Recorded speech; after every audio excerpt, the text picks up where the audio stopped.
Radio Pufti 88.0 FM.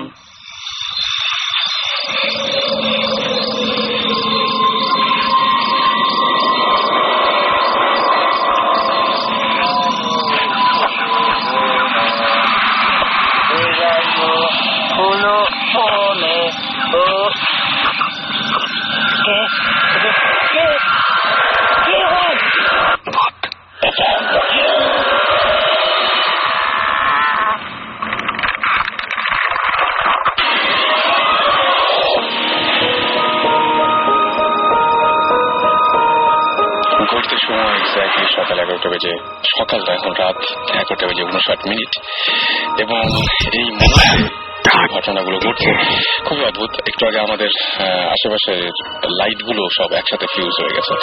Anyway, আমার বাসায় একটা ঘটনা ঘটছে, সেই ঘটনা দিয়ে শুরু করতে চাই।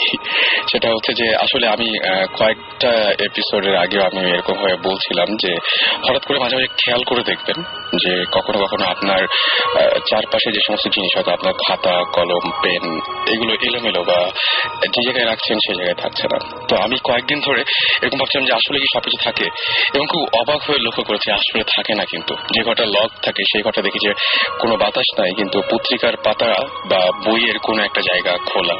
কে পড়ছে বা কে পড়েছে আমি জানি না। যেখানে যে বইটা রেখেছিলাম সেখানে সে বইটা নাই।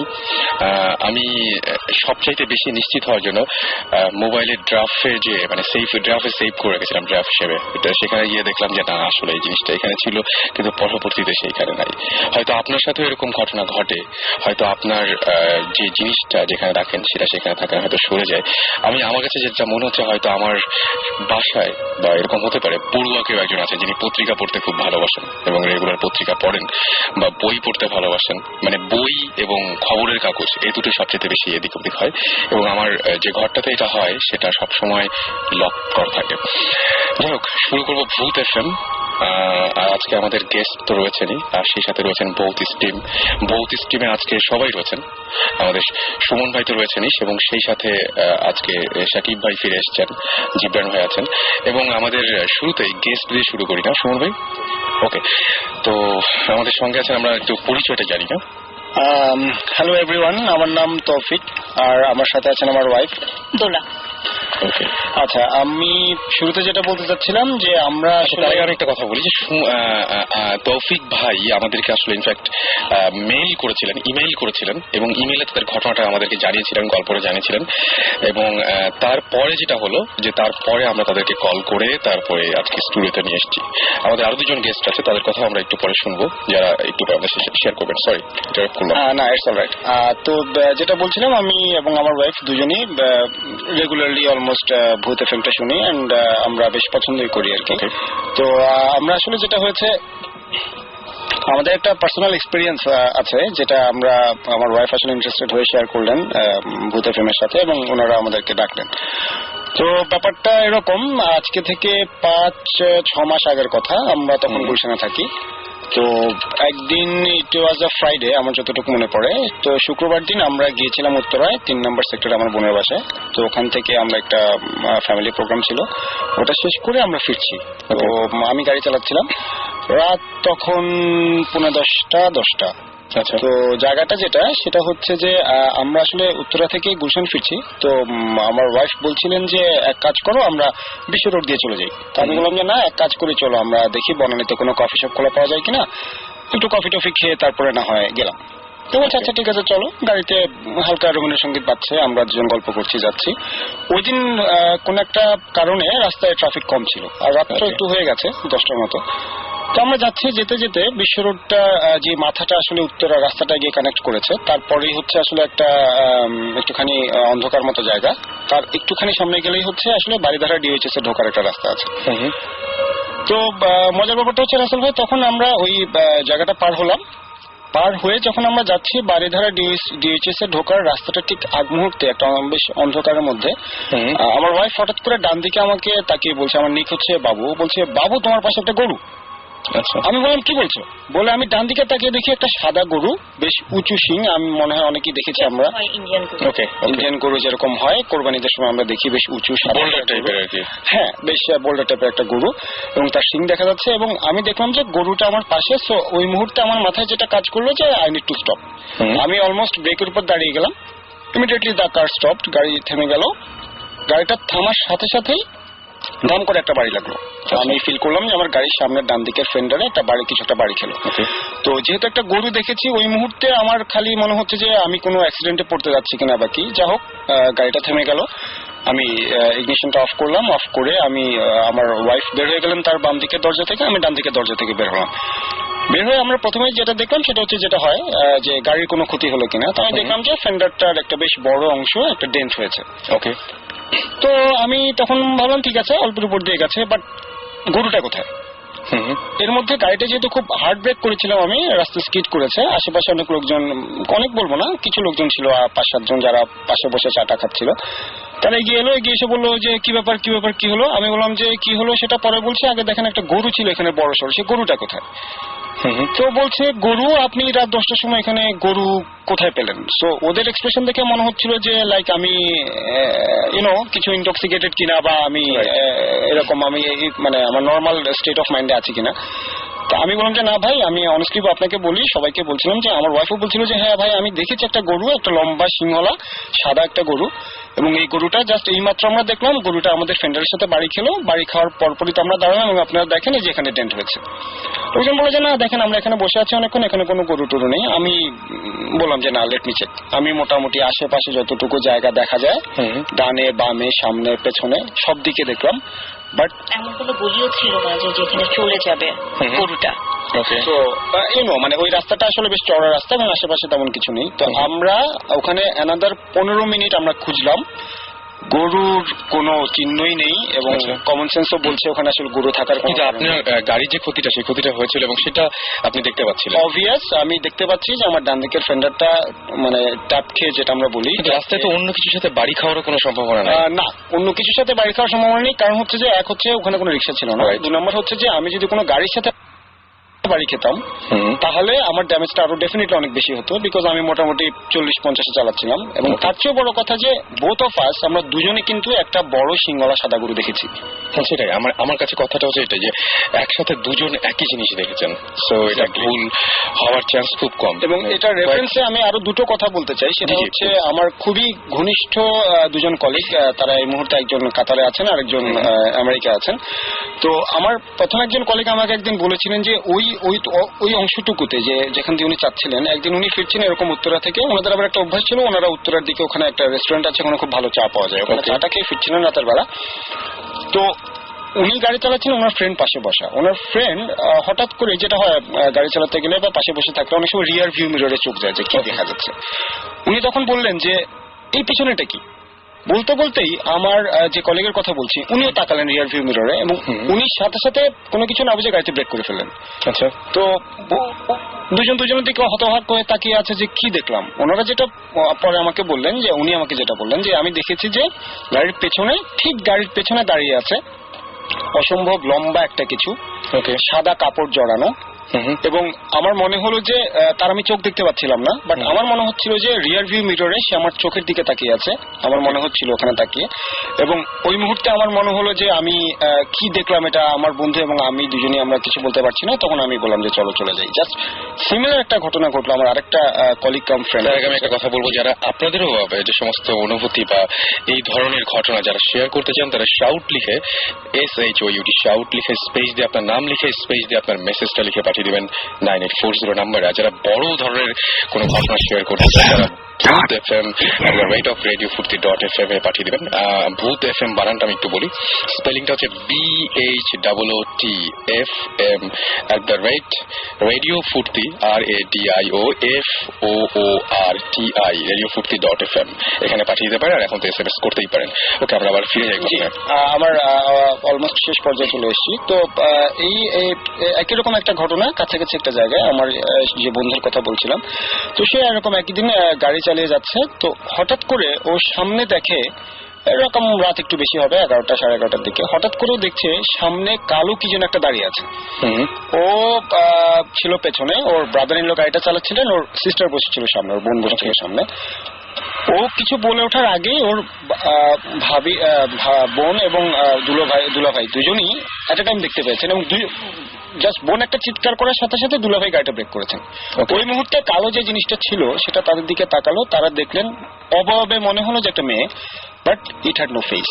ওকে, কোনো নাক চোখ মুখ কিছু ছিল না, এবং জাস্ট একটা ফিগারটা দেখে মনে হচ্ছে কোনো মহিলার ফিগার, এবং just within a matter of few seconds দেখা গেল জিনিসটা নেই।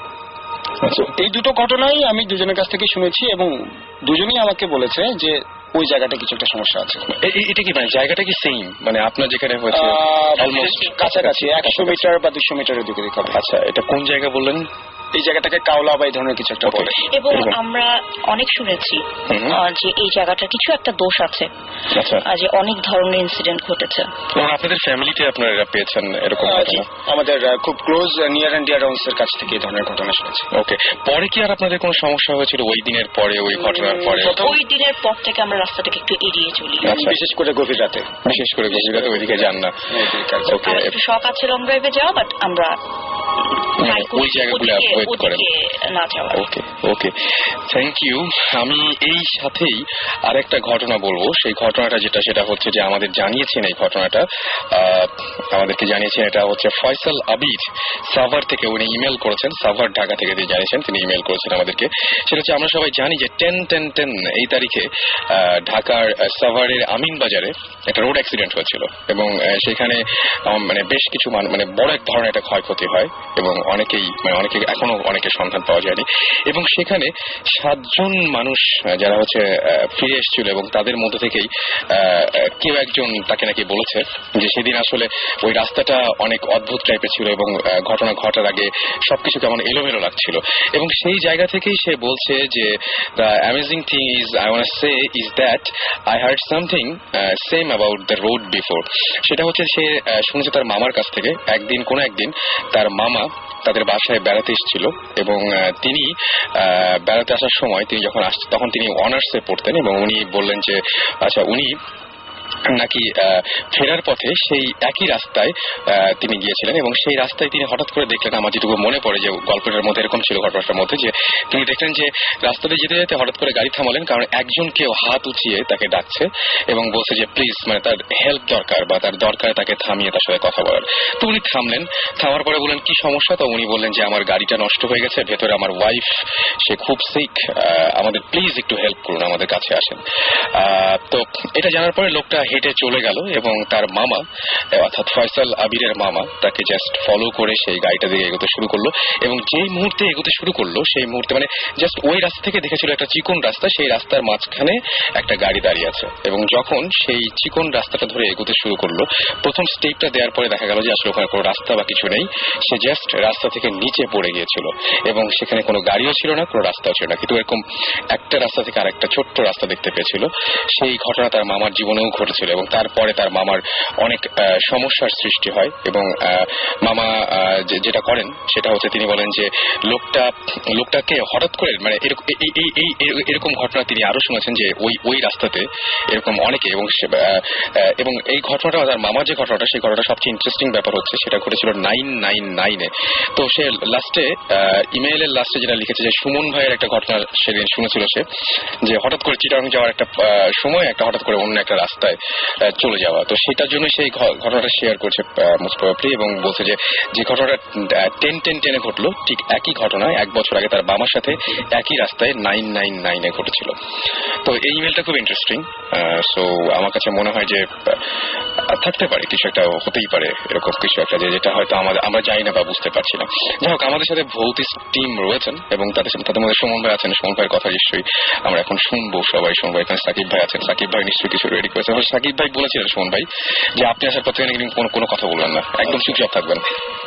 ওইটি দেখতেছি আছে, সারাদিন আমাদের বাসায় ছিল, কোনো কথা বলা নেই। রাইট।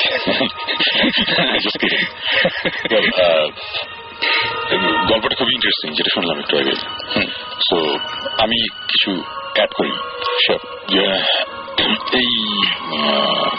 এই রাস্তা নিয়ে অনেক গল্প আছে, এর আগেও শুনেছি, 20 বছর আগের গল্প আছে।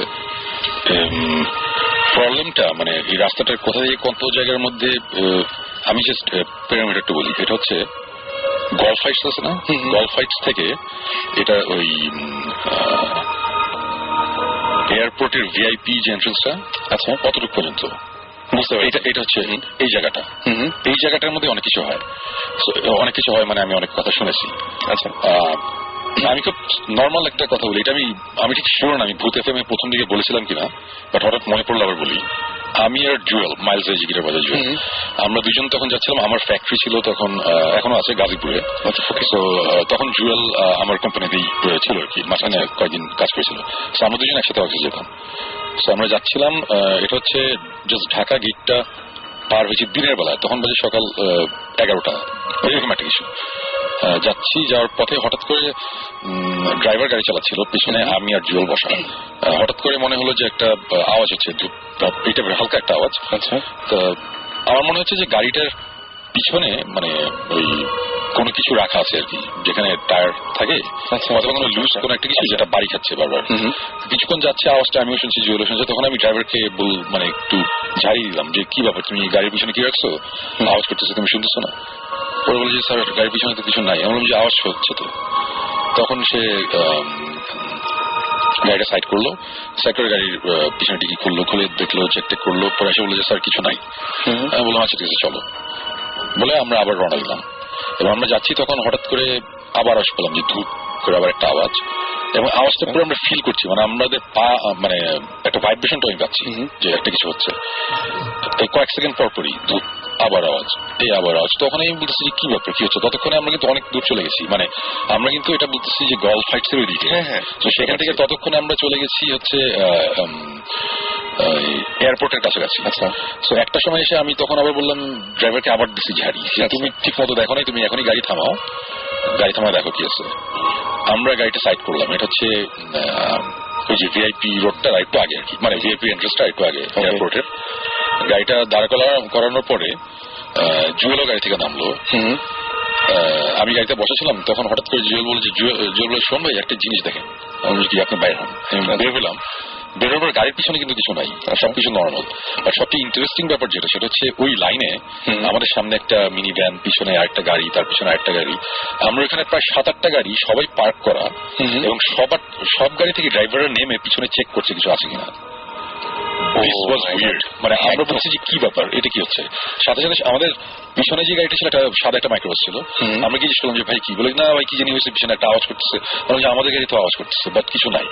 এবং আমরা পরের গাড়িগুলো চেক করি নাই, বাট ওই আমাদের একটা তারাও ছিল, বাট আমাদের কাছে ব্যাপারটা খুব ইন্টারেস্টিং লেগেছিল যে এটা কি, এটা একই জিনিস সবার কেন হবে। এবং আমরা কিন্তু ফিল করছিলাম যে আমাদের মানে সে গাড়ির পিছনে কেউ থাম্পিং এর মানে পুরো বাড়ি যদি দেয় বা ব্যাঙিং করলে পায়ে একটা ভাইব্রেশন হবে না, মানে পুরো আমরা এটা ফিল করছিলাম। আমি জুয়েল বললাম জুয়েল তুমি কি টের পাইছো যে একটা ভাইব্রেশন হচ্ছে? বলে হ্যাঁ শুনবে, আমি সবই টের পাইছি। বাট এটা তো খালি আমাদের গাড়িতে হলো একটা কথা, সবগুলো গাড়িতে হচ্ছে কেন? আমরা অন্যান্য গাড়িগুলো চেক করিনি, বাট দেখি বোঝা যাচ্ছিল যে তারাও নামছে একই কারণে, পিছনে গিয়ে চেক করছে কিছু একটা, মানে সবাই গাড়ি থেকে নামা। এইটা একটা ঘটনা, এটা একটা ছোট ঘটনা, এটা কোনো আমি মানে ভূত প্রেত আমি কিছু বলছি না, বাট জিনিসটা আমার কাছে খুব ইন্টারেস্টিং মনে হয়েছিল এই রাস্তায়। তারপরে এই রাস্তা নিয়ে তো আমরা তো এই যখন ভৌতিস্ট করার আগের থেকেই যখন আমরা এইসব নিয়ে খুব ইন্টারেস্ট গ্রো করেছে, অনেক খবরই পেয়েছি, অনেক নিউজ শুনেছি। এর মধ্যে একটা খুব ইন্টারেস্টিং গল্প হচ্ছে অনেক আগের কথা, এটা বেশ অনেক বছর আগের কথা। একটা কাপল রাত্রেবেলা ফিরছিল, তখনও অ্যাকচুয়ালি উত্তরা অতটা ফেমাস হয় নাই, তখন উত্তরা লোকালয় অতটা বেশি না। ওকে, ফেরার সময় একটা অ্যাক্সিডেন্ট হয়। অ্যাক্সিডেন্টে একটা কাপল যাচ্ছিল, তার ওয়াইফটা মারা যায়। আচ্ছা, এটা একটা সত্যি কথা, কিন্তু সত্যি ঘটনা। ওয়াইফটা মারা যায় এবং হাজবেন্ড খুব পাগল টাইপের, মানে অনেকদিন খুব আপসেট ডিপ্রেস থাকে, স্বাভাবিকভাবেই খুব খারাপ অবস্থা থাকে।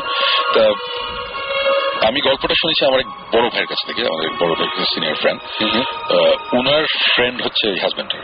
অলরাইট, হ্যাঁ। তা অ্যাকর্ডিং টু হিম, মানে হাজবেন্ডের কথা অনুযায়ী, যে রাতেবেলা যখন গাড়ি চালিয়ে আসছিল,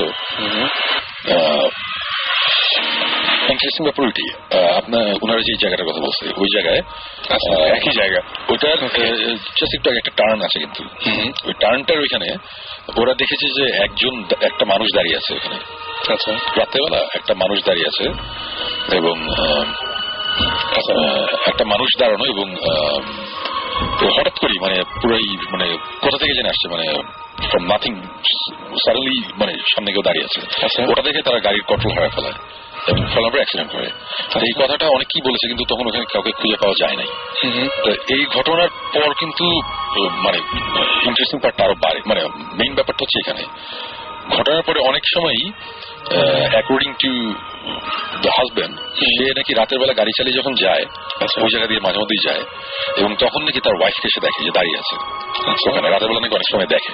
তো এই গল্পটাই একটা পার্টিতে রাত্রেবেলা করছিল কয়েকটা ফ্রেন্ড মিলে আর কি, তখন আমার যে পরিচিত উনি ওখানে ছিল, তো উনি এখানে শুনলো বলে তাই নাকি, বলে যে হ্যাঁ, বলে যে আমি মাঝে মধ্যেই দেখি। তখন বলে যে এগুলো অনেকেই পাত্তা দিচ্ছে অনেকে দিচ্ছে না, তাই এর মধ্যে তখন ওখানে 2-3 জন ছিল, 2 কি 3 জন, ওরা বললো যে না আমরা দেখতে চাইছি আমরা, তারা গল্পটা করছিল উত্তরাতেই বসি, উত্তর একজনের পাশে, তখন বলছে তাহলে আমরা দেখবো, তখন অনেক রাত, ওকে আমরা দেখতে চাই, বলে যে ঠিক আছে চলো হয়তো আজকে দেখতে লাগ ভালো থাকলে আজকে তোমরা দেখবো। এবং তারপর যেটা হয়েছিল যে ওই গাড়িটা নিয়ে তখন তারা যখন ওখানে গিয়েছিল মানে গাড়িটা ওখানে একটা অ্যাক্সিডেন্ট করে, আবার একটা অ্যাক্সিডেন্ট করার পরে মানে 3 জনই ভয়ঙ্কর ভাবে মারাত্মকভাবে ইনজুর্ড হয়। ইনজুর্ড হওয়ার পরে তার পরে ওই 3 জনের মধ্যে একজন মোটামুটি একটু স্টেবল ছিল, মানে অতটা সিরিয়াস অবস্থা, 2 জন ইমার্জেন্সিতে ছিল আর একজনের অবস্থা ভালো ছিল, একটা ফ্রেন্ডের আর কি। তো ওর সাথে পরে যখন অনেকে কথা বলেছে তখন ও মানে খুব মানে পাজল, সে বলে আমি একটা উইয়ার্ড জিনিস দেখছি, বলে যে কি, বলে আমি দেখছি ভাবি দাঁড়ায় আছে এখানে, এই কারণেই গাড়ির কন্ট্রোলটা হারায় আর কি। আচ্ছা, তো এই ধরনের গল্প আমি অনেক শুনেছি, মানে এই জায়গাটা নিয়ে স্পেসিফিক এই জায়গাটা নিয়ে আমরা কিছু ঘাটাঘাটি করার পর অনেকে বলে, আমি কিন্তু শিওর না, এটা আমার শোনা কথা, যে ওখানে ওখানে একটা মাজার টাইপের কিছু একটা ছিল। আচ্ছা, তো প্রথমে নাকি রাস্তাটা করার সময় মাজার একটু জায়গা খেয়ে তার উপর দিয়ে রাস্তাটা হয়েছিল বা কিছু, তারপরে নাকি রাস্তাটা একটু টার্ন ঘোরানো হয়েছে এখন। আচ্ছা, এটা অবশ্যই এটা আমি শিওর না, এটা আমি ভেরিফাই করিনি, বাট লোকজন এই কথাটা বলে, এখনো বলে। এবং আমার বাসা বাড়ি ধরে ডিউএইচএস, এবং আমি রাত্রেবেলা কখনো ওই দিক দিয়ে গেলে আমি ওই দিক দিয়ে ঢুকি, যে জায়গাটার কথাটা ওনারা বললেন। আচ্ছা, এবং ওরকম একটা জায়গায় আমি রাত্রেবেলা রাত 1টা-2টার দিকে আমি ফেরার সময় আমি দেখেছি যে রাস্তার মধ্যে সাদা, এটা কোনো মানুষ না, ভর্তুক কিছু না, মানে জাস্ট সাদা মনে হয়েছে কি যে কোনো বস্তা টাইপের একটা কিছু কেউ মাটিতে ফেলে রেখেছে, এবং এটা হচ্ছে পুরা রাস্তার মাঝখানে। আচ্ছা, তো আমি একটু স্লো করেছি এবং আমি পাশ কাটিয়ে গেছি, এবং পরে আমি যখন রাস্তাটা ইউটার্ন নিয়ে বাড়ি ধারাতে ঢুকতে হয়, আমি ইউটার্ন নিয়ে যখন আসছি তখন আমি বস্তাটা দেখি নাই। আমার তখন মনে হয়েছে যে হয়তো বা বস্তা নেই, সাদা কোনো কাপড় টাইপের কিছু বা কাগজ টাইপের কিছু ছিল, আমি হয়তো চোখে ভুল দেখেছি, হয়তো বা বাতাস এটা সরে গেছে, এরকম একটা জিনিস। এবং এই সেম এক্সপিরিয়েন্স আমাদের লাস্ট ভূত এফএম করে আমরা যখন ফিরছি গাড়ির রাস্তা দিয়ে যখন যাচ্ছি, তখন আমি এই সেম কথা বলতেছিলাম যে রাস্তা দিয়ে যখন যাই তখন এই জিনিস হয়। এবং জিব্রান এবং আমি আর জিব্রান ছিলাম, এবং আমরা সেম জিনিস রাস্তার মধ্যে 3টা জায়গায় আমরা এরকম সাদা কাপড়ের মতো আমরা দেখেছি মাটিতে পড়ে আছে সেম জায়গাটাতে। এটা হচ্ছে বাড়িধারে ডিউএইচএস এ ঢুকতে গেলে আমরা যদি অন্য উল্টা সাইড থেকে আসি, মানে এয়ারপোর্ট থেকে যাওয়ার পথে ইউটার্নটা যে নিতে হয়, ইউটার্নটা নেওয়ার একটু আগেই ওই জায়গাটাতে আমি এই জিনিসটা আমার 2বার এক্সপিরিয়েন্স করেছি, যে সাদা, এটা কি বলবো, সাদা অনেক সময় যে কিছু বস্তা থাকে না, চাল ডালের বস্তা টাইপের থাকে, একটু সাদা টাইপের, ওই টাইপের লাগে দেখতে, বাট আমরা ঘুরে এসে আমরা কিছু পাইনি, এটা 2বার কিনি এই জায়গাটাতে, এবং আমরা 3বার দেখছি। ইনফ্যাক্ট আপনি ভূতের থেকে বেরোই আমরা যাচ্ছিলাম, তখন আপনি বলছিলেন যে আজকে বোধহয় দেখবো আমরা এটা একটা, মানে এটা মাঝে মাঝে যে আমার হয় আমি বলি আর কি, বাট ওটা মিললে তখন মজা লাগে আর কি। এই রাস্তাটা বেশ ইন্টারেস্টিং, এটা এর আগেও আমরা দেখেছি অনেকবার যে এরকম একটা জিনিস হয় বা হয়েছে, অনেক মানুষজন এসে আমাদের এই গল্পটা বলেছে যে এরকম একটা ঘটনা। এবং এরকম ঘটনা তার মানে আমি দেখেছি যে প্রত্যেকটা শহরে না হোক, অনেক জায়গাতে আমি দেখেছি যে এরকম কোন কোন জায়গায় দেখি যে হঠাৎ করে হাইওয়েতে হঠাৎ করে বাস অথবা বাসটা হয়তো একটু স্লো করার পরে বলে যেখানে থেমে একটু স্লো যাওয়ার নিয়ম, রাইট? কারণ এখানে হচ্ছে একটা মাজার আছে, আগে যখন যে কয়েকজন হচ্ছে এটা করে নাই তারা কি অ্যাক্সিডেন্ট করেছে কোনো একটা জায়গায় গিয়ে, এরকম ঘটনা কিন্তু বিভিন্ন জায়গায় কিন্তু এরকম ঘটনা জানা যায়। এবং আমি এরকম ঘটনা বেশ কিছু আমি ইমেলও পেয়েছি, সেগুলো পরে হয়তো শেয়ার করব। কিন্তু এই যে আপনি উত্তরের কথাটা যেটা বললেন, সেই ঘটনাটা আমার ফ্রেন্ডের সাথে হয়েছে। আমাদের এখানে কয়েকজন গেস্ট ছিলেন, তারা বলেছেন বলেছেন আমাদের লিসনার আর কি, তারা বলেছেন সেম ঘটনা। এবং কোনো একটা কারণে একদিন আমি ট্যাক্সি নিয়ে ফিরছি এবং আমি ট্যাক্সিওয়ালাকে জাস্ট ওই জায়গায় এসে বলছি যে আচ্ছা এখানে নাকি এরকম এরকম ঘটনা আছে। তো সে বলে কি স্যার বলছি আপনাকে। তারপর ওই জায়গাটা পার হলো বনানীর কাছাকাছি এসে তারপর সে বলছে হ্যাঁ স্যার ওইখানে আসলে অনেকে এই জিনিসটা নিয়ে ওই জায়গাতে এই জিনিসটা নিয়ে কথা বলতে চায় না। এটাও আমরা শুনেছি, মানে আমরা অনেক যখনই যাত্রীকে জিজ্ঞেস করি এই রাস্তাটা নিয়ে তখন ওই জায়গাটায় বলতে চায় না, বা ওই মানে আমাদের হয় কি যে ওই জায়গাটাতেই আসতে তখন মনে পড়ে এবং বলেছে এখানে এরকম ঘটনা আছে না, জাস্ট বললো না এবং পরে সে বললো যে স্যার আমি নিজেও দেখেছি। আপনি বললেন যে কি দেখছেন আপনি? তো সে যেটা দেখেছে যে একটা মহিলা জাস্ট রাস্তার এই পাশ থেকে ও পাশে পার হয়ে যায় এবং এমন ভাবে হয় যে গাড়িটা জাস্ট স্লো করতেই হবে এরকম একটা কিছু। তা বললাম যে কেন এরকম হয়, তখন সেও এই কথাটা বলেছিল যে এখানে হয়তো এখানে নাকি একটা মানে মাজার ছিল বা কিছু না, একটা কবর ছিল। সে যেটা বললো যে এখানে একটা কবর ছিল, সেই কবরের উপর দিয়ে রাস্তাটা হয়েছে। এই গল্পটাই আমি শুনেছি, অনেকেই আমাকে বলেছে এই জিনিসটার জন্য। যাই হোক একই টাইপের ঘটনা অনেক সময় অনেক জায়গায় ঘটে। আপনাদের সাথে তো আমার মনে হয় যে ঘটনাগুলো ঘটেছে সেই ঘটনাগুলো আপনি দেখতেই পেলেন, মানে শুনতেই পেলেন আর কি, যে একই ঘটনা ওই জায়গায় অনেকের সাথে ঘটেছে। আচ্ছা হ্যাঁ এক্স্যাক্টলি সুমন ভাই যেটা বললেন আমি একমত। আমিও শুনেছি যে ওখানে একটা মাজার ছিল বা কবর ছিল, এই জন্যই নাকি এই ধরনের ঘটনা ঘটে বা ইনসিডেন্ট ঘটে। ওকে, আমি জানি না কথাটা কতটুকু সত্যি, বাট আমি এটা শুনেছি। অলরাইট, আমরা একটা ব্রেকে যাই না? আমরা একটা ব্রেকে যাই আর এর মাঝখানে আমরা বলে দিই যে আমাদেরকে SMS করেছেন জেমস, SMS করেছেন আমাদেরকে রীতা, SMS করেছেন কাউসার, জুমন, দেলোয়ার, নাহিদ, এছাড়াও জিসান, তারপরে হচ্ছে স্কেপটিক, এছাড়াও SMS করেছেন থান্ডার বয়, SMS করেছেন নাফিজ, ঘোস্ট বুস্টার, SMS করেছেন জাকির সহ আরো অনেকে। আমি তৌফিক ভাইদেরকে ধন্যবাদ জানাচ্ছি আমাদেরকে কষ্ট করে যে সময় দিয়েছেন দুজনকেই। সো আমার মনে হয় যে অনেক ধন্যবাদ আপনাদেরকে, কষ্ট করে এত রাত্রে এসেছেন আমাদের সাথে জয়েন করেছেন। Okay, thank you very much as well. আপনার সুবাদেই আমরা আসলে এই আমাদের ঘটনাটা শেয়ার করতে পারলাম। অলরাইট, শুনছেন সবসময় রেডিও ফুর্তির সাথে আছি রাসেল, চলছে ভূত FM, কোথাও যাবেন না, ফিরে আসবো একটু পরে। আর ইন দ্য মিন টাইম আপনারা করতে পারেন SMS লিখে ফেলুন SHOUT শাউট স্পেস আপনার নাম স্পেস আপনার মেসেজ পাঠিয়ে দিন 9840 নাম্বারে, জানিয়ে দিন যদি আপনার এরকম কোনো ঘটনা থাকে, আপনার ঘটনাগুলো জানতে চাই এবং সেই ঘটনাগুলো যদি নিশ্চয়ই আপনি শেয়ার করতে পারবেন আমাদের সাথে একদম লাইভে, সবাইকে জানাতে পারবেন সেই ঘটনাগুলো। সুতরাং SMS করুন। আর এই মুহূর্তে গান শুনে আসবো, আর যে গানটা প্লে করবো সেটা আমার অসম্ভব পছন্দের গান এবং মনে হয় যে এই সিচুয়েশনে খারাপ লাগবে না, সেটি হচ্ছে হলি ড্রাইভার বাই ডিও। চলো শুনে আসি গানটি। স্টে টিউন, রেডিও ফুর্তি, কোথাও যাবেন না।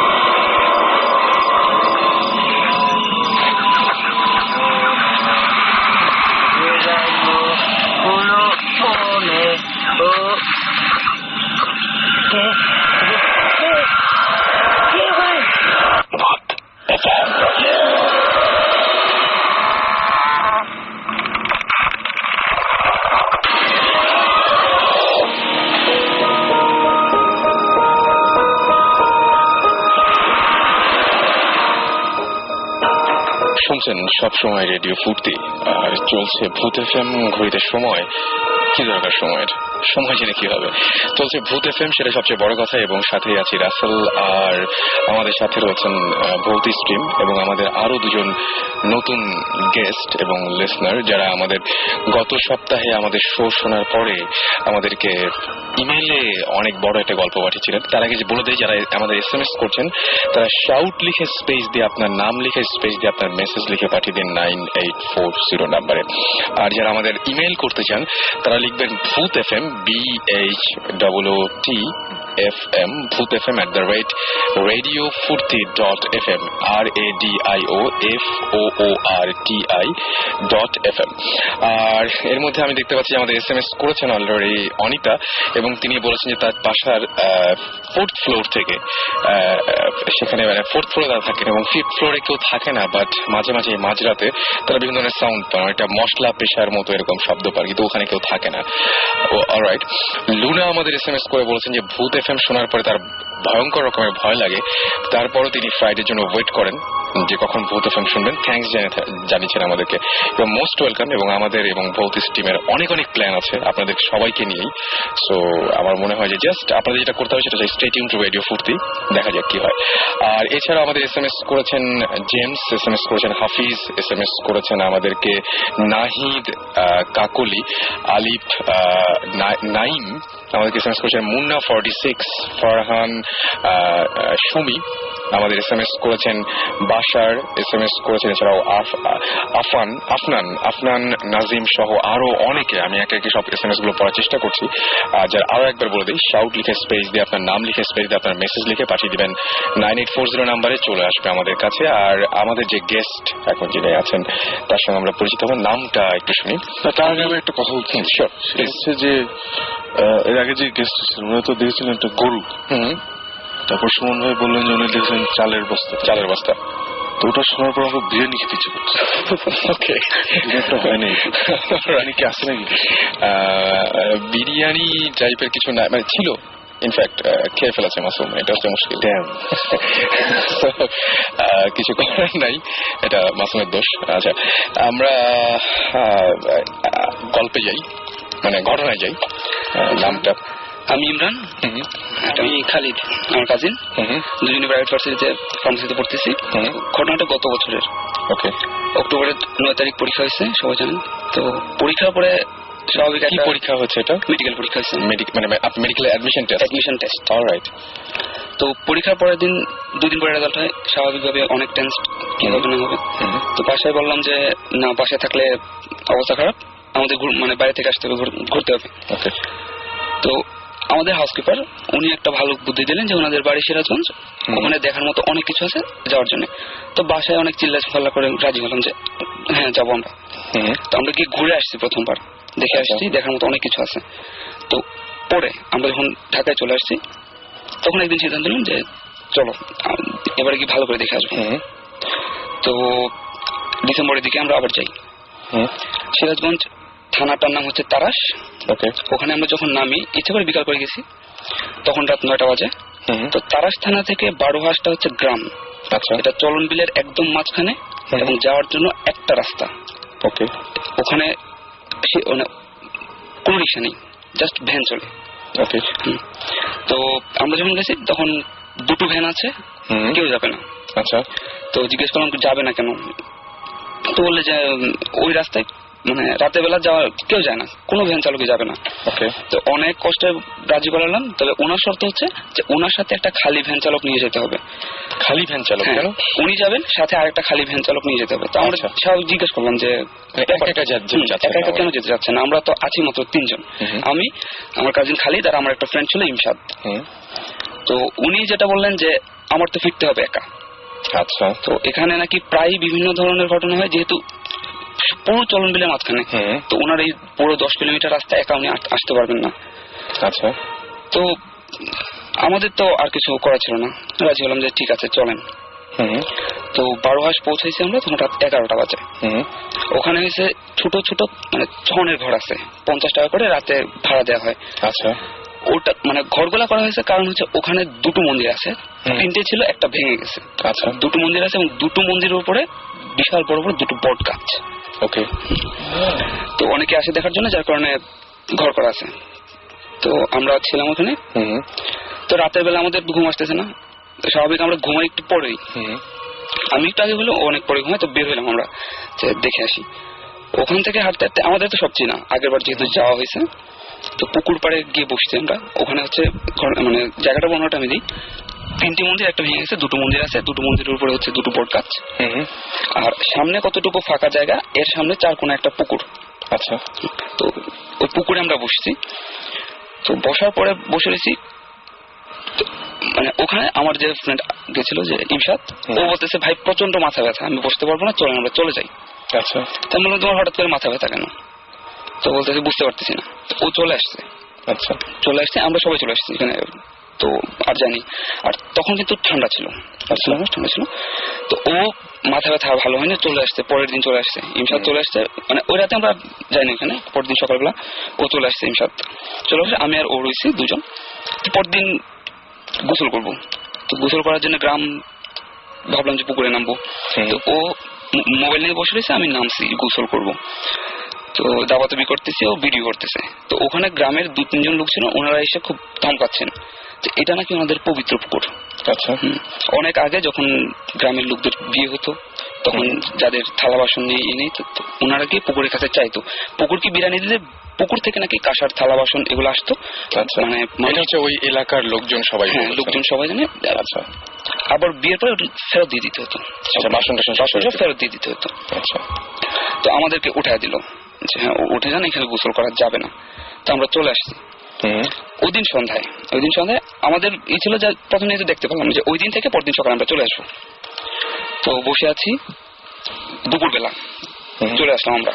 সন্ধ্যাবেলা আবার গিয়ে ওখানে গিয়ে বসছি, সন্ধ্যা হয়েছে, মাগরিবের আযান দিচ্ছে, অন্ধকার হয়ে গেছে। আমি আরো বসে রয়েছি, ঠান্ডা ঠান্ডা খুব ভালো, মানে হালকা হালকা বাতাস আসতেছে, পুরো মানে ওই এলাকাটা ফাঁকা, চলনবিলের মাঝখানে ছোট্ট একটা গ্রাম।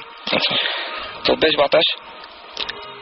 খানিকটা সময় গেছে, 7টা-8টা বাজে, তখন একজন লোক মানে ফেসে গলায় আসছেন, বসে বলতেছেন যে এখানে সন্ধ্যার পরে বসা যায় না। তো আমি বললাম যে আঙ্কেল কি সমস্যাটা কি? বললো যে দেখালো আমাদেরকে যে এই পুকুরের আর মন্দিরের মাঝখানে যে রাস্তাটা, এই রাস্তাটা সোজা গেছে পিছনে একটা খাল, মন্দিরের পিছনে একটা খাল, খাল হয়ে ওই পাশে একটা জমিদার বাড়ি আছে। আচ্ছা। পুরাতন জমিদার বাড়ি, 3 তলা। বললো যে এইটা হচ্ছে বুদ্ধের স্বীকৃত পথ। উনি মানে বেশ জোর গলায় বললেন যে এটা হচ্ছে বুদ্ধের স্বীকৃত পথ। তো আচ্ছা, জিন্দের স্বীকৃত পথ। আচ্ছা, জিন্দের একটা স্বীকৃত পথ। ওখানে মাগরিবের নামাজের পর থেকে ফজরের আযানের পূর্ব পর্যন্ত হাঁটা সম্পূর্ণ নিষেধ। আচ্ছা। বললাম যে ঠিক আছে, চলে আসছি। বাজার ওখানে 12 মাসের যে বাজারে চলে আসছি। তো ওরা আবার বললো যে না যাবো, যে ভূত যদি দেখা যায়। তো নর্মালি আমাদের মনে কিন্তু ওই ভয়টা ছিল না যে ভূত দেখবো, যে সময় কাটাবো, চলে আসবো, দেখার মতো এটাই। তো আমরা যখন গেছি তখন আবার যখন গেছি বসে গেছি 10টা-10:30 বাজে ওই সময়। তো আরেকটা জিনিস বলা হয়নি যে মন্দিরের সামনে সবসময় কিছু হাঁস থাকতো এবং রাজহাঁস। আচ্ছা। হাঁটাহাঁটি করতো, লোকজন কেউ কিছু বলতো না, হাঁটাহাঁটি করতো। তো রাতের বেলা বসে রয়েছি, থাকার পরে ও বলতেছে ইমরান ভাই কেউ নেই, গ্রাম তো স্বাভাবিক 8টা পরে একদম সবাই শুয়ে পড়ে। বুঝতে পেরেছি। তো 10টা বাজে উনি মানে ও বলছে যে চলেন একটা হাঁস তো আমরা ইচ্ছা করলেই খেতে পারি।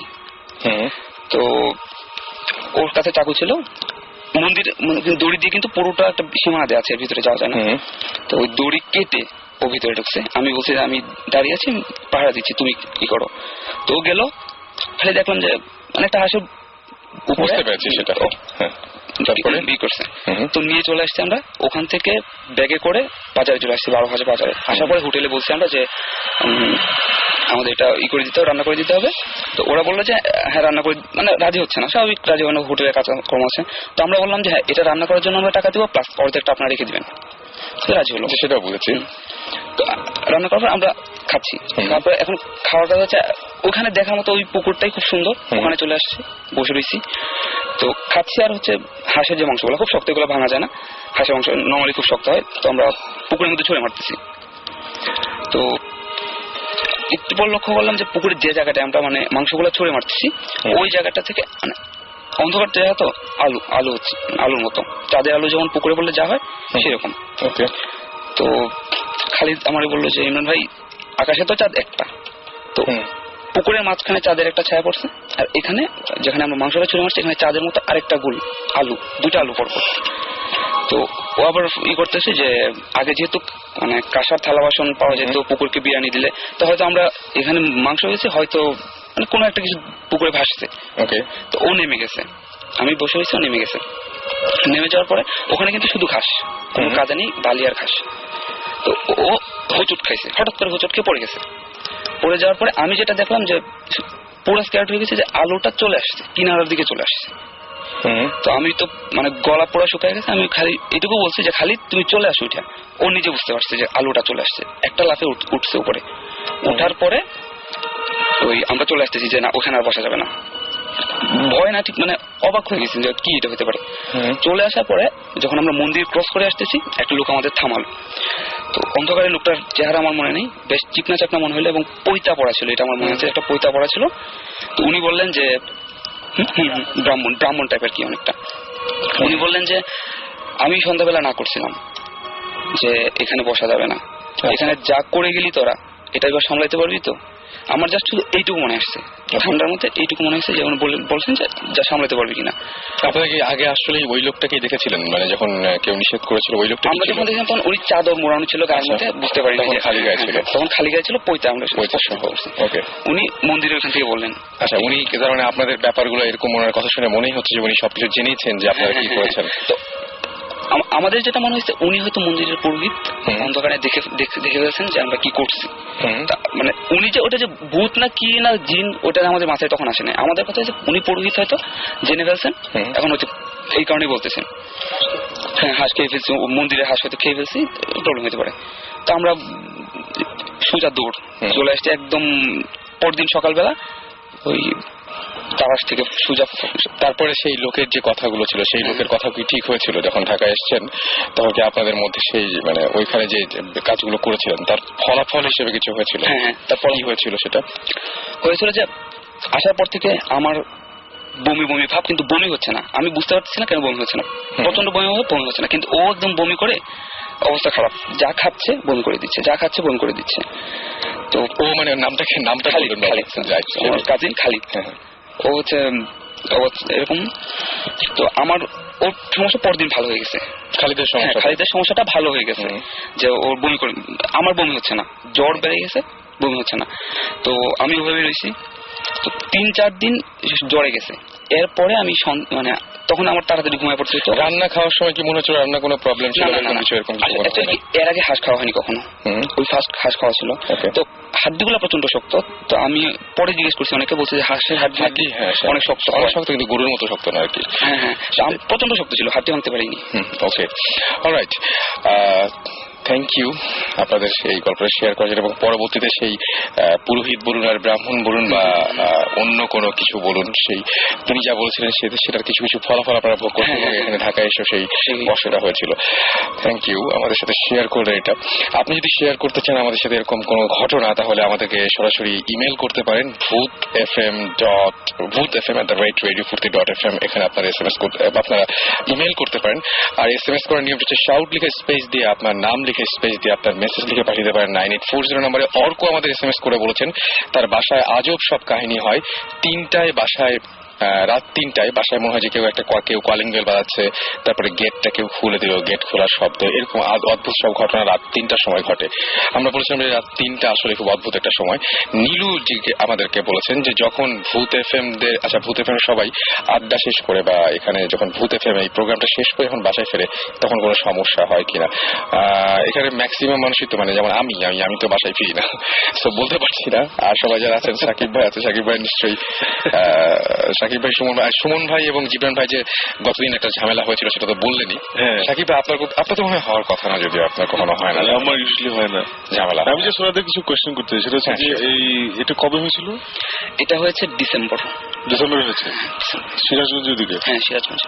তো ওইটা ওই এইসব ব্যাপারে কি পরে গিয়ে কারোর সাথে কথা বলেছে? হ্যাঁ, আমাদের এই সমস্যাটা ভালো হচ্ছিল না। আমার হঠাৎ করে প্রচন্ড রকমের গা ফুলে গেছে, ডাক্তার দেখানো হয়েছে। ডাক্তার দেখানোর পরে বলছে যে ব্লাডের মধ্যে অ্যালার্জির যে মাত্রাটা এটা প্রচন্ড বেড়ে গেছে, তো প্রচুর ওষুধ খাইতে হয়েছে এটা ভালো হওয়ার জন্য। তো আমরা যখন আবার ফেরত গিয়েছি, ওখানে ফেরত যাওয়ার পরে ওখানের জমিদার ছিলেন দুজন, যেটা জানতে পারলাম আর কি, যে দেলোয়ার চৌধুরী আর হচ্ছে ওনার ভাই ছিলেন দেদার চৌধুরী। ওনার নাতি এখন ওই এলাকাতে আছেন, নাম হচ্ছে পিতল চৌধুরী। তো ওনার কাছে সম্পূর্ণ ঘটনাটা আমরা শুনছি যে এখানে এরকম হয়তো জমিদার বাড়িটা আছে, জমিদারের সব সম্পত্তি মানে পরবর্তীতে নাকি জিন আর সাপ হয়ে গেছে। তো এরপরে এই মন্দিরটা নাকি, মন্দির কি হয়েছে কেমনে হয়েছে কেউ বলতে পারে না। আচ্ছা, আপনি এখানে একটা মজার কথা বলছিলেন, সেটা হচ্ছে যে এই মন্দিরটা আসলে মানে হিন্দুরা, হ্যাঁ, এই মন্দিরটা মানে দু ধর্মের লোকেরা ইউজ করে। হিন্দুরা বলে এটা মন্দির, ওনারা এসে মনসা পূজা করেন। আর মুসলমানরা বলেন যে এটা হচ্ছে মানে কি বলে মাজার। ওনারা এখানে মিলাদ হয়, প্রতি সপ্তাহে এখানে একটা মিলাদ হবেই। তো এটা মসজিদের মুয়াজ্জিন বলছিলেন যে মানে ওনারা নাকি স্বপ্নে দেখছিলেন যে এখানে নাকি একটা মাজার, এখানে একজন পীরের কবর। তারপর মানে দু দলেই এখানে আসে। আচ্ছা আচ্ছা, না। আচ্ছা, এখানে তারপরে কি হলো যখন ফিরে গেলেন? তারপরে এই ঘটনা যখন বলে তখন ওরা কি বললো? ওরা বললো যে ওই আগের যে এগুলা যে এই মন্দিরের এখানে কেউ যায় না, এখানে কারো যাওয়া নিষেধ, খালি হিন্দুরা যখন পূজা করতে চায় তখন পূজা করে, আর যখন মুসলমানরা আসে তখন মিলাদ পড়ায়। এখানে হাঁস থাকে, সবসময় হাঁস থাকে, এবং কেউই হাঁস মানে কিছু বলে না, হাঁসগুলো হাঁটাহাঁটি করে। তো ওই সবগুলো আমরা শুনছি ওই জমিদারের কাছ থেকে। তো আমরা ওখানে মুয়াজ্জিন যে ছিলেন, মুয়াজ্জিন ওনার সাথে আমরা যোগাযোগ করে ওনাকে আমরা সব ঘটনা মানে সম্পূর্ণ ঘটনা বলছি, যে একদম যা যা করেছি আমরা সবকিছু বাদ দিই। যে এখন আমাদের সমস্যা হচ্ছে আমরা মানে রাতে ঘুমানোর পরেও এইগুলা দেখতেছি যে কালো লম্বা কেউ একজন এসে আমাদের গলাতে। আচ্ছা, আপনি একটা জিনিস মিস করেছেন, সেটা হচ্ছে আমি বলবো, সেটা হচ্ছে আপনি যে আপনি ইমেইলে লিখেছিলেন, রাইট? ওই যে আপনার আরেকটা সমস্যা হয়, এটা তো আপনার যে এমনি শারীরিক সমস্যা, ঘুমের সময় যেটা সমস্যা, ওই সমস্যাটা একটু বলেন। যে কেউ একজন মনে হচ্ছে যে হ্যাঁ কেউ একজন ওই আমি যেটা দেখছিলাম যে লম্বা চওড়া একজন লোক, ঠিক ওইরকম কালো একটা কিছু আমার মানে ঘুমানোর পরে এটা মাথার কাছে এসে বসে আমার মাথায় হাত বুলায় দেয় এরকম। এটা তো ওইখান থেকে ফিরে আসার পর থেকে হয়। এখনো কি হয় এটা হচ্ছে এখন একদম কমে গেছে। আর অ্যাকচুয়ালি আমার অভ্যাসটা আমি ওই কারণে পাল্টাতে গেছি। আমি আগে ঘুমায় পড়তাম 12টায় থেকে, তো 12টায় ঘুমালে আমার এই প্রবলেমটা, আমি জানি যে আমি ঘুমালে আমার এই প্রবলেমটা হবে হয়তো। তো আমি ধীরে ধীরে অভ্যাস করলাম যে ফজর আজানের পরে ঘুমানোর। আপনি এই সমস্যার জন্য ফজর আজানের পরে ঘুমাচ্ছেন? এই সমস্যাটা আমার এত রকম মানে এতটাই প্রকট হয়েছিল যে আমি মানে তাড়াতাড়ি ঘুমানো বাদ দিছি। আমি জীবনে কোনোদিন মাসুদ রানার বই পড়িনি। আমি তখন থেকে মানে অভ্যাস করা শুরু করছি যে রাত 12টা 1টা পর্যন্ত আমার পড়া শেষ হয়ে যাওয়ার পরে ওই টাইমটা রাত জেগে কাটানোর, চিন্তাটাকে অন্যদিকে নিয়ে যাওয়া, অন্যভাবে যখন ফজর আজানটা হয়ে যায় একটু ফস হয় তখন আমি ঘুমাই, রাইট, ওইটা করার জন্য। তো না পেরে শেষ পর্যন্ত না পেরে আমি ওকে নিয়ে আবার গেছি যে চলো সমস্যার ঘটনা ওখানে হয়েছে, সমাধানটা ওইখানে হবে। তো সমাধানটা খুব মানে আমার কাছে খুব অবাক লাগছিল যে ওখানে মুয়াজ্জিন যিনি ছিলেন উনি আমাদেরকে নিয়ে গেছিলেন যে জায়গাটার মধ্যে, ওইটা হচ্ছে ওই কি বলে বেহুলা লক্ষিন্দর নামে মানে বেহুলার একটা মানে কূপ আছে, বেহুলা কূপ আছে ওইটা। ওইখানে নিয়ে গেছিলেন সন্ধ্যার পরে। তো কূপটা আজব কূপ, আমি জীবনে এমন কূপ দেখিনি যে একটা বড় গর্ত, ওটার ভিতরে 8টা কূপ। আপনি নিজে দেখেছেন? আমি নিজে দেখেছি, ওখানে কূপটা এখনো আছে, একটা বড় গর্ত, ওটার ভিতরে 8টা মুখ কূপের।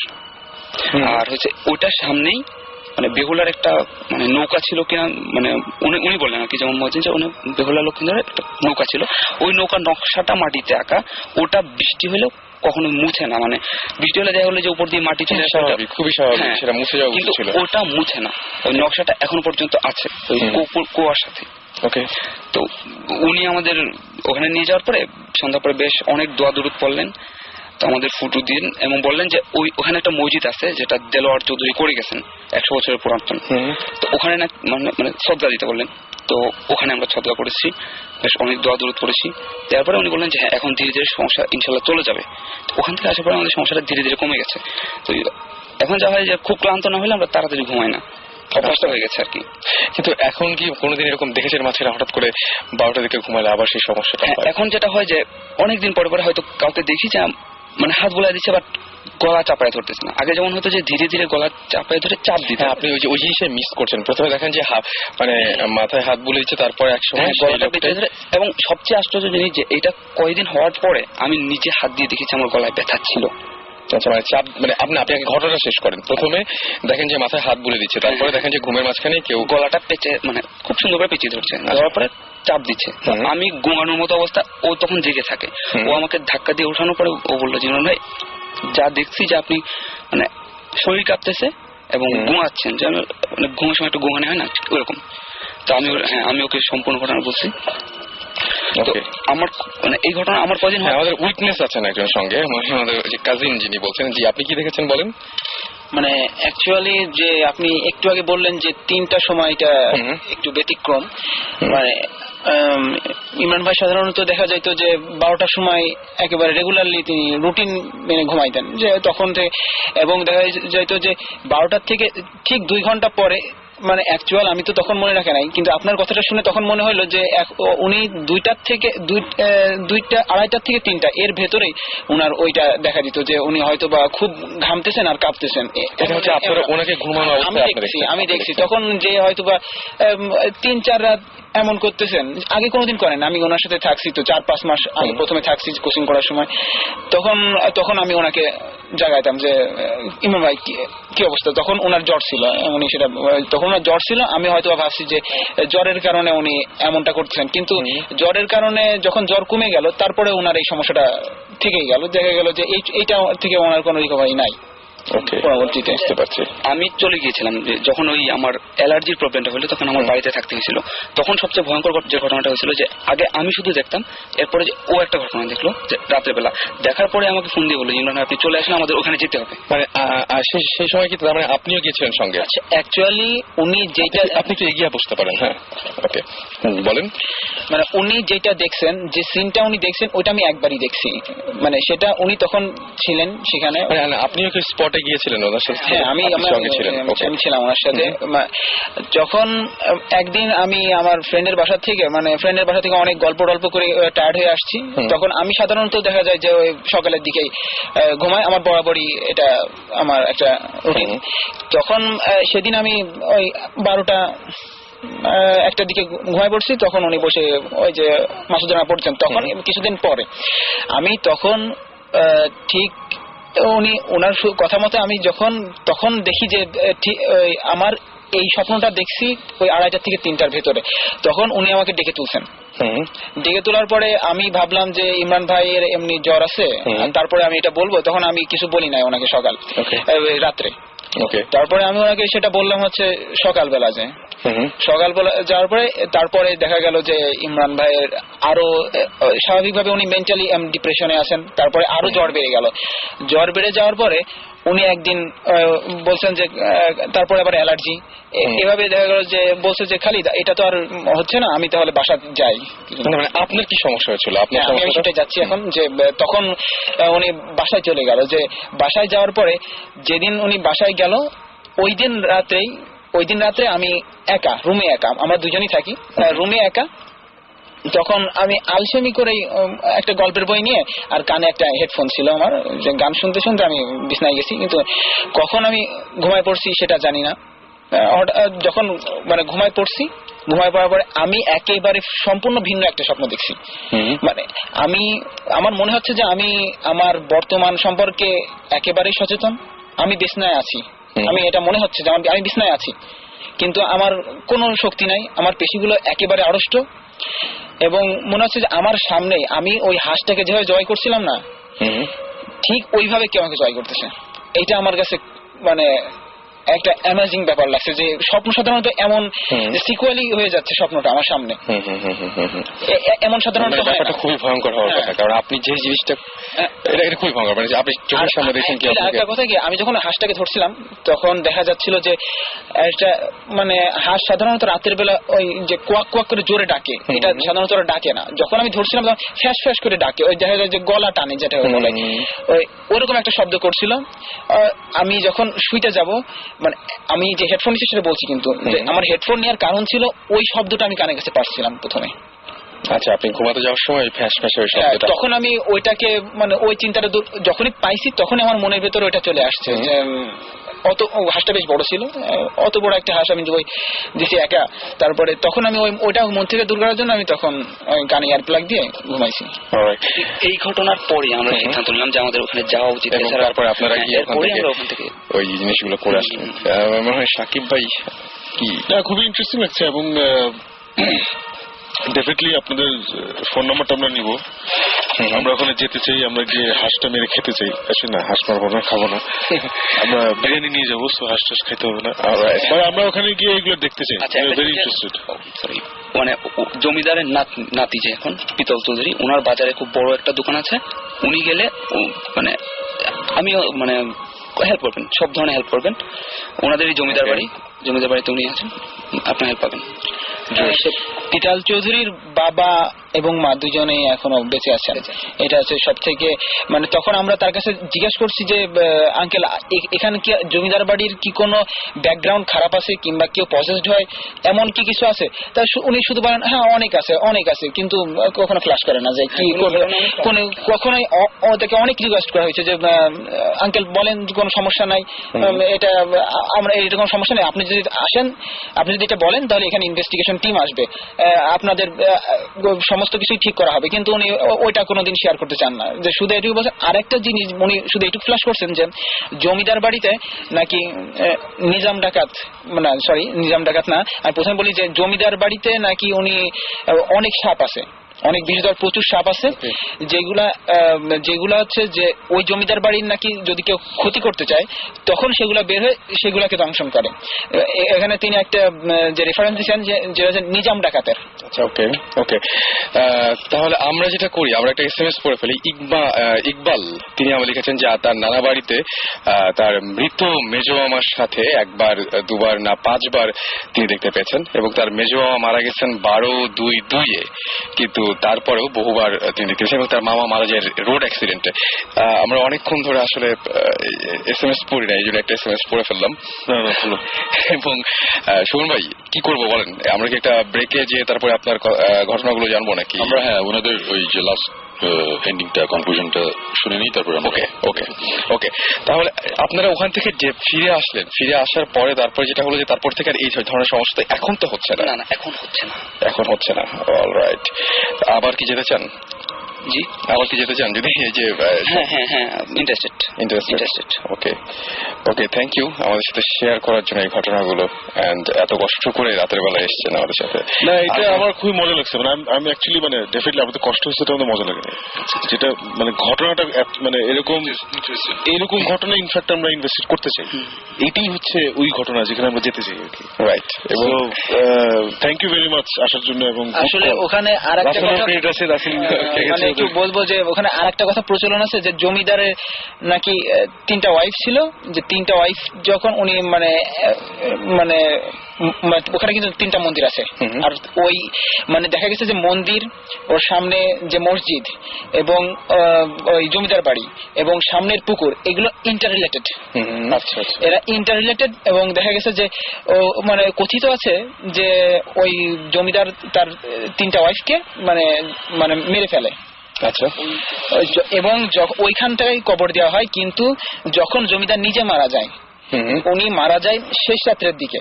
আচ্ছা। তখন ওই যে মন্দির 3টা উঠা শুরু করে, মানে অন বাই অন, প্রথমে এইটা, তারপর এইটা, তারপর এইটা। একা হয়েছে, কেউ তৈরি করেনি? না, এখানে বট গাছটা কিন্তু আগে ছিল। অনেকে ভাবতে পারে যে বট গাছটা ওর উপরে জন্মাইছে, অনেক পুরানো, 100 বছরের পুরানো, ওটা জন্মাতে পারে, কিন্তু আসলে না। কিন্তু ওটা দেখলে চমকায় যাওয়ার মতো যে ওই বট গাছটার উপরে, মানে মন্দিরটার উপরে মানে বট গাছ ছিল, তার নিচে থেকে মন্দির উঠছে।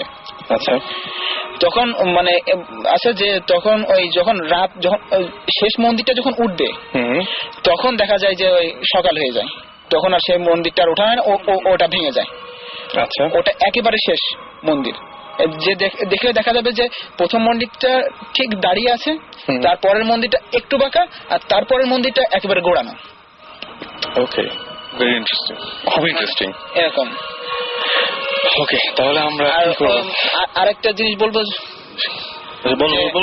ওই মানে আমরা যে মুয়াজ্জিনের কাছে গেছিলাম, তিনি মানে এটা 2টা রেফারেন্স আছে, যে মুয়াজ্জিন সাহেব বলছেন যে যে মসজিদটা ওটা 100 বছরের পুরানো। তিনি ওখানে দেখছেন, ও সকালবেলা যখন মসজিদে ওই ফজরের নামাজের জন্য যখন তিনি মানে দরজা খুলতে যান, আজান দিবেন সাধারণত 4টা 4:30টার দিকে, তখন তিনি দেখছেন যে বড় বড় দাড়িওয়ালা, মানে অনেক বড় বড় দাড়িওয়ালা লোক, সাদা কাপড় পরা, তারা সবাই নামাজ পড়তেছে। আর এর পেছনে আরেকটা রেফারেন্স আছে যে ওই চলন বিলের একজন জেলে, সে বলছে যে সে যখন রাত্রেবেলা মানে মাছ ধরতে যায়, তখন দেখা যায় আকাশ থেকে মানে অনেক আগুনের গোলা ওই গাছের উপরে পড়ে, আর নিচ থেকে সেগুলা ঠিক অমন বড় বড় দাড়িওয়ালা লোক হয়ে সে মসজিদের দিকে যায়। আচ্ছা, মানে সেগুলো দেখা যায়। তাহলে দেখা যায় আমাদের মানে কথাবার্তার সাথে ওদের এই 2টা কথার যে মিলটা হলো যে তারা মধ্যরাতে আসে আর ওখানে সকালবেলা নামাজ পড়ে। মানে একজন দেখছে যে বিলের ওখান থেকে মসজিদে আছে, এবং মুয়াজ্জিম সাহেব দেখছেন যে তারা নামাজ পড়তেছে। আমরা পরবর্তীতে আমরা কিন্তু 2টা কথা আলাদা আলাদা ভাবে মানে শুনছি, মিলাই দেখলাম যে একই রকম। আমি একটু ইন্টারেক্ট করি, এই যে চলনবিলে এই যে আগুনের মতন গোলা যে পড়ে, খুব ইন্টারেস্টিং ব্যাপার হচ্ছে যে আমরা এই ভৌতিকটা একটা সময় ইনভেস্টিগেশনের সময় একবার গুগল করেছিলাম অনলাইনে যে বাংলাদেশে কিছু আসে নাকি। সেখানে এই ঘটনাটা মানে ঘটনাটা জাস্ট বলেছে যে মাঝিরা নাকি, জেলারা নাকি মাঝে মাঝে রাতের বেলা দেখে ওই জায়গায় যে আকাশ থেকে আগুনের গোলার মতন কিছু একটা পড়ছে। তো এটা আজকে আবার এখান থেকে শুনলাম, খুব ইন্টারেস্টিং। তো সাকিব জিবরান, আমার তো মনে হয় যে আমরা নতুন একটা কেস জায়গা পেয়ে গেছেন। একদম। এবং আমার কাছে একটা জিনিস মনে হচ্ছে, বারবার করে ওদেরকে মানে আমরা মনে করছি শেষ হয়ে গেছে, কিন্তু এত বেশি গল্প আছে ওই জায়গার, এত বেশি ঘটনা আছে, আমার মনে হচ্ছে যে মানে আরো কিছু মনে হয় জানা আছে, জানা যাবে, তাই না? সেটাই শেষ করা যাবে না। সেটাই আমার মনে হয় যে একটা কাজ কি করতে পারেন আপনারা, মনে করেন যে আবার নেক্সট একটা এপিসোডে আপনারা যদি আসেন, তাই না? কেমন হয় জানেন না, নেক্সট একটা এপিসোডে যদি আবার আসেন তাহলে আবারও কথা বলা যাবে, তাই না? সুতরাং আমার মনে হয় যে কারণ শেষ করা যাবে না, এত বেশি ঘটনা আছে আমাদের মনে হচ্ছে। মানে যে আমরা পরবর্তীতে আগ্রহী হয়ে এখানে ইনভেস্টিগেশনে গেছি, 3বার যা হয়েছে ওখানে, প্রথমে একবার, তারপরে নিশ্চয়ই আপনারা অনেক ঘটনা নিয়ে ফিরে এসেছেন ঢাকায়। জমিদারের যে নাতি পিতাল চৌধুরী, উনি খুব ভালো একটা লোক বলতে হয়, প্রচন্ড মানে অনেক ভালো। ওনার দোকানে আমার মনে আছে যে আমরা প্রচুর মানে চা খাইছি, সকালবেলা গেছি, উনি খুব মানে উনি কাহিনী মানে ওনাদের যে বাড়ির ঘটনা, আমরা ওনাকেও চেষ্টা করবো আপনাদের মাধ্যমে যদি এখানে নিয়ে আসা যায়, তাহলে ওনার কাছ থেকে অনেক ঘটনা জানা যাবে। ওকে, থ্যাংক ইউ। আমরা একটা ব্রেক নেই না? আইডি স্টোরিটা আমি পরে একবার বলবো, একটা ফ্যামিলি স্টোরি আছে। এই দারুণ তথ্যটা শেয়ার করার জন্য জীবাকে ধন্যবাদ। পরে একটা স্টোরি থ্যাংক ইউ। আমরা ব্রেকে যাই, আর এই মুহূর্তে যে গানটা আমাদের সাথে রয়েছে সেটা হচ্ছে ব্ল্যাক সাব্বাতের গান, ব্ল্যাক সাব্বাত। এই গানটা শুনবো। ইন দ্য মিন টাইম আমরা SMS করুন। SMS করতে গেলে যেটা করতে হবে, শাউট লিখে স্পেস দিয়ে আপনার নাম লিখে স্পেস দিয়ে আপনার মেসেজ লিখে পাঠিয়ে দিতে হবে 9840 নাম্বারে। চলুন শুনে আসি গানটি। Radio 48.0 FM.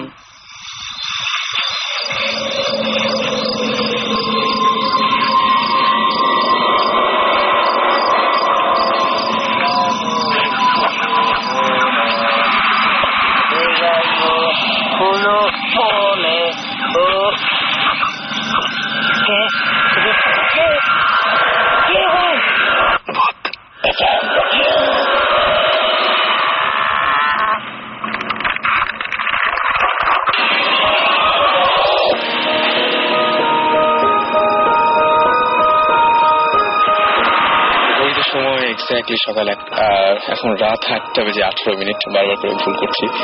এবং এই মুহূর্তে আমি দেখতে পাচ্ছি বেশ SMS এসছে, এত রাতেও অনেকে SMS করছেন জেগে জেগে। ইকবাল আমাদের SMS করেছেন, এবং ইকবালকে একটা মজার ব্যাপার বলেছেন যে তার নানার বাড়িতে তিনি আচ্ছা ইকবাল না, ফারুক তারাশ থেকে SMS করেছেন, এবং তারাশ সিরাজগঞ্জ। তিনি বলছেন যে দাদা, আমি এখন যাত্রাবাড়ি আছি। ইমরান ভাই যে গল্পটা বললো, মানে সে তারাশ সিরাজগঞ্জের অধিবাসী, সে এখন যাত্রাবাড়িতে আছে, এবং সে বললো যে ইমরান ভাই যে গল্পটা বললো আমি সেইটা দেখেছি, এবং আমি মানে তিনি যেটা বললেন যে তার বাড়ি থেকে 15 কিলোমিটারের দূরত্বের রাস্তা, এবং তিনি বলছেন যে এটা পুরোপুরি সত্যি, সম্পূর্ণ সত্যি, যেটা আমরা একটু আগে ইমরানের কাছ থেকে যে ঘটনা শুনলাম সিরাজগঞ্জ তারাশের। আমাদেরকে নাম্মি SMS করে বলেছেন যে ক্যান ইউ প্লিজ টেল যে ভূত FM কখন শুরু হয়েছিল ফার্স্ট। ভূত FM 13ই অগাস্টের 13 তারিখ থেকে শুরু হয়েছিল এই বছরে।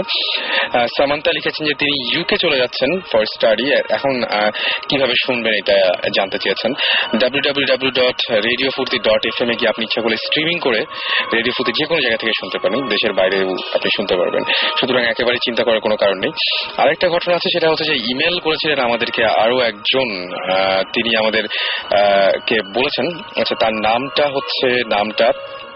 এহসান হাবিব সজল, এবং তিনি একজন ডাক্তার, এবং তিনি বলছেন যে তার গ্র্যান্ডফাদার মানে তার দাদা খুবই রিলিজিয়াস একটা পার্সন ছিলেন, এবং তিনি একটা জিন পুষতেন, তার নাম ছিল হচ্ছে আব্দুর রহমান, এবং সেই আব্দুর রহমান জিনের অনেক কাণ্ডকীর্তি আছে, এবং দেখা যেত তাদের বাসায় কোনো সময় কোনো প্রবলেম হতো না, মানে সবসময় ভালো কাজেই আসতো আর কি। কিন্তু সবচেয়ে মজার যে ব্যাপারটা সেটা হচ্ছে যে তার দাদা একবার এরকম হচ্ছে যে বাড়িতে বাড়িতে একবার একটা ডাকাত পড়েছিল, এবং সেই ডাকাত পড়ার পর যেটা ঘটনাটা করেছিল, ডাকাত যখন ফিরে যায় সেই সময় রাস্তায় সেই ডাকাত ভয়াবহভাবে ইনজিউর্ড হয়েছিল, এবং সেই ডাকাতকে পরে জিজ্ঞেস করা হয়েছিল, চোর ডাকাত যাই হোক না কেন, তাকে জিজ্ঞেস করা হয়েছিল কে তোমাকে মেরেছে, সে বলতে পারেনি, এবং রাস্তায় কিভাবে সে ইনজিউর্ড হলো যায় না, সে শুধু বলল যে মনে হচ্ছিল যে কেউ মারছিল, কিন্তু সে কিছু দেখেনি আর কি, এরকম। এবং তারপরে আরেকটা ঘটনা তিনি শেয়ার করেছেন একইভাবে ইমেইলে, সেটা হচ্ছে যে তিনি বলছেন যে তার দাদা মারা যাওয়ার পরে যখন যে 40 যে সবাইকে ডাকা হয় এবং খাওয়া দাওয়ার আয়োজন করা হয়, সেখানে তারা এস্টিমেট করেছিল 400 লোকের, এবং সেখানে 400 লোকের পরিবর্তে কিভাবে 4000 লোকের তারা আয়োজন করেছিল, এবং কিভাবে সেখানে 9000 লোক এসে উপস্থিত হয়, এবং 4000 লোকের সেই খাবার 9000 লোক মিলে মাত্র অর্ধেকটা শেষ করতে পেরেছিল। এবং খুব অদ্ভুত একটা ব্যাপার, এই দুটো ঘটনা সে শেয়ার করেছে। সুতরাং আপনি যদি ইচ্ছা করে শেয়ার করতে পারেন আপনার এরকম ঘটনাগুলো, সেজন্য আপনি যেটা করতে হবে, শাউট লিখে স্পেস দিয়ে আপনার নাম লিখে স্পেস দিয়ে আপনার মেসেজ লিখে পাঠিয়ে দিতে হবে 9840 নম্বরে, অথবা bhutfm@radiofurti.fm আপনি ইচ্ছা করলে ইমেল করতে পারেন। যাই আমরা অনেকক্ষণ ধরে ওয়েট করছিলাম, ইনফ্যাক্ট আমিও ওয়েট করছিলাম সুমন ভাই এবং সাকিব ভাই আর জীবন ভাই একটা গল্প বলেছেন আজকে তাদের কাছ থেকে কিছু শোনার জন্য। আমাকে জীবন ভাই তো এখনো পর্যন্ত আমাদের মাঝে নেই, সুতরাং আচ্ছা উনি কোনায় বসে আছে, আমি দেখি কোথায় গেল হঠাৎ করে। সে আছে পাতায় পাতায়। তো জীবন ভাই আমরা কি ঘটনা এখন জানবো? বেসিক্যালি কিছু না, রিএফার্মিং স্টোরি যে আমি জিনিস যেটা দেখছিলাম যে মানুষ কিভাবে ডিসক্রাইব করে তাদের এক্সপিরিয়েন্স জিনিসপত্র, যেমন আগুন একটা, কেউ দেখেছে একটা স্কোয়ার বক্স যেটা ঘুরে বেড়াচ্ছে চারদিকে। আমাদের in fact we had experience of catching one of this things on our camera. তারপর ফায়ার টাইম বলছিলাম যে হঠাৎ ট্রিগার করলো যে এই জিনিসটা আমার নানা বাড়িতে, জমিদার বাড়ি তো, সো ওখানে একটা জেনারেশন ধরে কাজের লোক থাকে তো, কেয়ারটেকার এরা। সো বারবার আমি জিজ্ঞেস করতাম যে আমি নিজে অনেক দেখেছি, উনি দেখেছি, অবভিয়াসলি সে একটা কিছু দেখেছে, আমি জীবনে কিছু দেখিনি। বলতে আমি ফোর্স করতে একদিন, ইনফ্যাক্ট সাকিব ছিল একদিন, ফার্স্ট টাইম গিয়েছিল, ওখানে বসে আমি জিজ্ঞেস করলাম যে কিছু তো একটা দেখেছেন এক সময়। বলে হ্যাঁ একটা জিনিস দেখছিলাম। কি মানে আমি বসে আছি মানে বাইরে রাত্রেবেলা, তখন আমি দেখি যে হঠাৎ করে বলছিলাম আলো কোত্থেকে আসছে। আচ্ছা, আলো আসছে কোত্থেকে, দেখতে একটু নোটিস করলাম যে সামনে ছিল একটা বিরাট গাছ, তখন গাছ থেকে একটা টুকরা আগুন পড়ে গেল মাটিতে। আচ্ছা, পড়ে এটা কিছুক্ষণ ঘোরাঘুরি করলো মাটির মধ্যে, আগুন তো নড়তে পারে না, এটা ঘোরাঘুরি করছে, ঘুরে এটা দুই টুকরা হয়ে গেল, দুটো আগুন হয়ে গেল। আচ্ছা, তো দুটো আগুন এর মধ্যে মানে বাতাসে উড়ে একটার সাথে একটা খেলছে কিছুক্ষণ ধরে, খেলে যে আস্তে আস্তে আবার একসাথে হয়ে হঠাৎ তার মনে হলো যে এটা তাকে দেখে ফেললো। দেখে ফেলে তারপর সে কিছুক্ষণ আরেকটু এসে একটু উঠেছে, গাছ উঠে vanish. So this is the only thing he could say that he's seen in his entire life, and সে আছে ওখানে 60-65 বছরের উপর, অনেকদিন ধরে আছেন। So আমি I try to relate যে কে কি দেখেছে, to put it together, যে আমরা যে বলি জিন যাই কিছু বলি, obviously there's differentiations, আর আমাদের visual aspect আমরা কি দেখি সবসময়, so different জায়গাতে different খবর পাচ্ছি। এখনো I don't know how to put it all together, that which is fact, which is fiction, এখনো true. অলরাইট, আমরা এখন আবারও চলি। সুমন ভাই আছেন, সাকিব কিছু সময় বলেন। আমার আসলে আজকে আমি কথা কম বলছি, আমার জ্বর। হ্যাঁ, এই জ্বর নিয়ে এসেছি। আসল জ্বরটা বোধহয় শুনবে আপনার কাছ থেকে আমাদের কাছে এসেছে, হতে পারে। এসি বন্ধ করে বসে আছি। এনিওয়েজ, আজকে এই হঠাৎ করে পুকুরের কথা যখন হচ্ছিল, তখন আমাদের ভূতিস্টাইট ইনভেস্টিগেশনের কথা মনে পড়লো, যেটা আমরা খুব শীঘ্রই টিভিতে দেখাবো না, এটা হয়তো আমরা সেকেন্ড সিজনে দেখাতে পারি, রাইট? হ্যাঁ, সো এবং সাকিবের কথা অনুযায়ী যে সেকেন্ড সিজনে যে জিনিস দেখাবো, আজকে যারা এটা শুনবে তারা হয়তো ভুলে যাবে, এখন বললে অসুবিধা নাই। মানে আমরা জাস্ট যে জিনিসটা মানে আমাদের ইনভেস্টিগেশনের পার্টটা বলছি না, আমরা বলছি যে অ্যাকচুয়ালি যে ঘটনাটা আমরা শুনেছিলাম আর কি, একটা এটা টাঙ্গাইলের দিকে যেতে গেলে একটা বাসা আছে, বিশাল বড় একটা বাসা। সো ওই বাসার ভিতরে একটা বিশাল পুকুরও আছে, মানে বিশাল একটা প্রেমিস আর কি। আচ্ছা, সো ওইখানকার গল্পটা হচ্ছে এরকম অনেকটা, যে অনেক বছর আগে 3টে ফ্রেন্ড, বাচ্চা ছেলে, মানে বয়সে টিনেজার বা এরকম একটা কিছু, এরা গোসল করতে নিয়েছিল ওখানে। তা নামার পর 3 জনের মধ্যে ওরা তো বাচ্চা এবং ভালো যে সাঁতার জানে ওরকমও না, মানে কোনো একজন সাঁতার মানে খুব কম, মানে অতটা ভালো জানে না, সে পুকুরের পাড়ের দিকে ছিল, আর 2 জন খুব ভালো সাঁতার, তারা আবার ভিতরের দিকে চলে গেছে। ওরা খেলছে, গোসল করছে, মজা করছে। এরকম একটা সময় হঠাৎ করে একটা ফ্রেন্ড যে মাঝখানে ছিল, ও হঠাৎ করে চিৎকার করা শুরু করে, মানে যে ও ডুবে যাচ্ছে, মানে অথচ ও সাঁতার খুব ভালোই জানে, ও ডুবে যাচ্ছে, দেখা গেল যে পুকুরের নিচে চলে গেল, আবার উঠলো, আবার চিৎকার, এই টাইপের অবস্থা। তো অনেক সময় যেটা হয় যে পুকুরে যে ক্র্যাম্প হয় গোসল করার সময় বা নদীতে বা পুকুরে, সো ভালো ওরকম একটা কিছু, সো ওরা আবার সাঁতরে ধরার চেষ্টা করলো, বাট চেষ্টা করে আলটিমেটলি ওখানে গিয়ে ওকে ধরে রাখতে পারে নাই, ও করে পাড়ে নিচে চলে যায় এবং অ্যাকচুয়ালি ছেলেটা ডুবে ওখানে মারা যায়।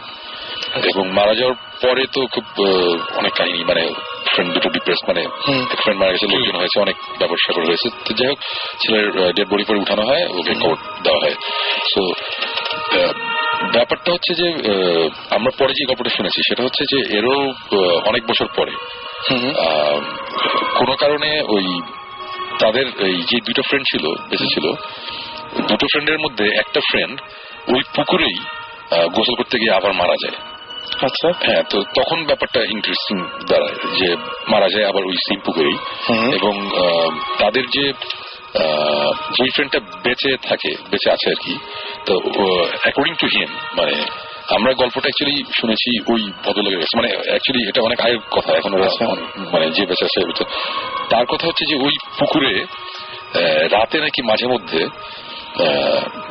দেখা যায় যে তার যেই ফ্রেন্ডটা প্রথমবার যে মারা গিয়েছিল ওকে নাকি দেখা যায় পুকুরটার মাঝখানে, মাঝে মধ্যে নাকি দেখে যে দাপাদাপি আওয়াজ হয় এই টাইপের। এবং তারপরে আমরা যখন অনেক সময় অনেকের সাথে কথা বলেছি এবং সবাই ওই পুকুরটাতে এখন কেউ নামে না, মানে ভয় পায় আর কি, খুব বেশি হলে হয়তো বা পারে বাসন গোসন ধোয়ার জন্য বা এই কারণে ইউজ করা হয়, কিন্তু কেউ আর গোসল করতে ওই পুকুরটাতে নামে না। এবং সবাই বলে যে রাতে নাকি একটা আওয়াজ পাওয়া যায়, অ্যাজ ইফ পুকুরে কেউ গোসল করছে, অনেক দাপাদাপির আওয়াজ হয়। সো এরকম সময় একজন eyewitness, according to him, সে যে গল্পটা বললো এটা খুব ইন্টারেস্টিং। সেটা হচ্ছে যে রাতে ওখানে একদিন সে বসেছিল, পুকুর পাড়ে বসে আছে রাত্রেবেলা, তো হঠাৎ করে এরকম আওয়াজ হয় শুনছে, তখন সে দূর থেকে অন্ধকারে বুঝতে পারে যে কিছু একটা আছে পুকুরের মাঝখানে, একটা কিছু আছে। তো এখন তো মাছ টাছও থাকার মানে এত আওয়াজ কিসের জন্য হচ্ছে। তখন সে গ্রামের মতন জায়গায়, তো সে তখন টর্চ বের করে, কোনো আলো নাই আর কি অন্ধকারে। তো তখন সে যখন টর্চটা মারার পর দেখে যে মাঝখানে, পুকুরের ঠিক মাঝখানে একটা কিছু, সে বুঝতে পারছে না, টর্চটা ভালো করে মেরে যখন রিয়েলাইজ করলো তখন সে সাথে সাথে টর্চ ফেলে ওখান থেকে দৌড় দিয়ে পালে যায় চিৎকার করে, ভয় পায় এই কারণে, অ্যাকর্ডিং টু হিম সে যে জিনিসটা দেখেছে সেটা হচ্ছে যে পুকুরের ঠিক মাঝখান থেকে একটা জিনিস উপরে উঠে আছে এবং এটা কোনো মানুষ না, এটা একটা মানুষের পা উল্টো, মানে বডিটা একদম নিচের দিকে একটা পা উপরে উঠে আছে এবং ভয়াবহ লাগার কথা। এটা একটা ভয়াবহ একটা সিন আসলে। ওটা দেখার পর সে খুব ভয়টা পায়, তার জ্বরটা আসে, খুব বাজে ধরনের একটা অবস্থা নাকি হয়। এরপরে আমরা ওখানে গিয়ে যখন কথা বলতে বলেছি, অনেকেই বলেছে যে এই জিনিসটা নাকি রাতে কোনো দিন নাকি রাতে এরকম অনেকেই দেখে যে আওয়াজ হয় এবং টর্চ মারলে বা কিছু একটা নাকি পা দেখা যায়। ব্যাপারটা খুবই উইয়ার্ড, মানে এই জিনিসটা যখন ভিজুয়ালাইজ করছি তখনই আমার কাছে মনে হয়েছে যে ওয়াও, মানে আমরা এটা দেখছি নিশ্চয়ই। এখন এইটা নিয়ে আমরা ইনভেস্টিগেশন আমরা গিয়েছিলাম, ওখানে কিছু টুকটাক ঘটনা ঘটেছে। ইনফ্যাক্ট মানে আমরা পুকুরটা ইনভেস্টিগেট করতে গিয়ে ওই পুকুরের পাশে যে বাসাটা, ওটা আমাদের কাছে বেশি ইন্টারেস্টিং লেগেছিল। ওখানে যাওয়ার পরে আমাদের মানে ফিলটাই, মানে একটা ফিলিং হচ্ছিল মানে অন্যরকম। আমরা তখন পুকুর বাসা দুটো নিয়ে ইনভেস্টিগেট করি এবং আমাদের ইনভেস্টিগেশনটা এখনো মানে শেষ হয়, এখনো চালু আছে মাঝামাঝি। আমরা তো অনেক লাস্ট 1.5 বছর ধরে অনেক জায়গায় ঘুরছি, তো অনেক জায়গায় যাওয়ার পরে এরকম হচ্ছে যে এক জায়গায় যাওয়ার পরে হয়তো বা একটা কিন্তু রেখে আমরা আবার ব্যাক করছি যে না, আমাদের আবার এখানে যেতে হবে। সো এই জায়গাটা হচ্ছে ওরকম একটা জায়গা যেখানে আমরা হাফ ওয়ে ইনভেস্টিগেশন থামিয়ে চলে আসতে হয়েছে, যে কারণে হোক। আমি তাহলে আপনাকে একটা ইনফরমেশন দিতে পারি যদি কাজে লাগে। সেটা হচ্ছে যে মানে বাই এনি চান্স এটা কি বরিশালের কোথাও? হ্যাঁ, ওই এক্স্যাক্টলি আমি হাতে ধরে আছি। বরিশাল থেকে আমাদের ইমেল করেছেন এবং এইরকম একটা পুকুরের ঘটনা বলেছেন এবং সেই পুকুরে অনেক কিছুই ঘটে। পুকুরটা নাকি এখন চারিদিকে আবার একটু বন্ধও করে দিয়েছে এবং এইখানে ঢাকা থেকে কিছু মানে কোনো একটা মানে কি বলবো টেলিকমিউনিকেশনের কোনো একটা কাজ করতে যায় কিছু মানুষ এবং ওইখানে শনিবারে রাতের বেলায় ওই পুকুরটায় নামা নিষেধ, মানে এই পুকুরে কেউ নামবে না। তারপরেও এরা করে কি জোর করে জাস্ট নামে এবং নামার পরে দেখা যায় যে জোর করে নামার পরে যেটা হয় যে ওইখানে এলাকার একটা লোক দেখে ফেলে। দেখার পরে তারপরে তাকে বলে যে আচ্ছা তুমি কি জানো না যে আচ্ছা এটা আমাদের, আমি আগে বললেই যে পাঠিয়েছেন আমাদেরকে শাওন চট্টগ্রাম থেকে, উনি পাঠিয়েছেন এই ঘটনাটা এবং তিনি বলছেন যে তারপরে যখন ওই বয়স্ক লোকটা দেখে ফেলে তারপরে তুমি জানো না শনিবার এখানে নামা নিষেধ, তোমরা নেমেছো এখানে গোসল করতে, কি অদ্ভুত ব্যাপার। দুইজন মানুষকে যখন মানে নামার পরে তারপরে তুলে নিয়ে আসে এবং বলে তোমাদের আমাদের তো সমস্যা হতে পারে, তো কেন হতে পারে জিজ্ঞেস করে, বলে না, বলে যে না এখানে তোমাদের নামা তো ঠিক হয়নি, এখানে তো কেউ নামে না। এই তারপরে যেটা হয় যে ওদেরকে সোনার ধোয়া পানি, তারপরে রূপা ধোয়া পানি সমস্ত দিয়ে গোসল করানো হয়। গোসল করানোর পরে তারপরে বলা হয় যে তোমরা মানে তখনই তো উঠেই আসা হয়েছিল, ইনফ্যাক্ট গল্প তারপরে তাদেরকে বলা হয়েছিল যে এই পুকুরের কি ঘটনা আছে, যে এরকম এরকম ঝামেলা আছে এই পুকুরের। সেই দিন রাত্রি থেকে এই লোক দুজনের প্রচন্ড শরীর খারাপ হতে শুরু করে এবং তারা একদিন পরে মারা যায়, জাস্ট মারা যায়।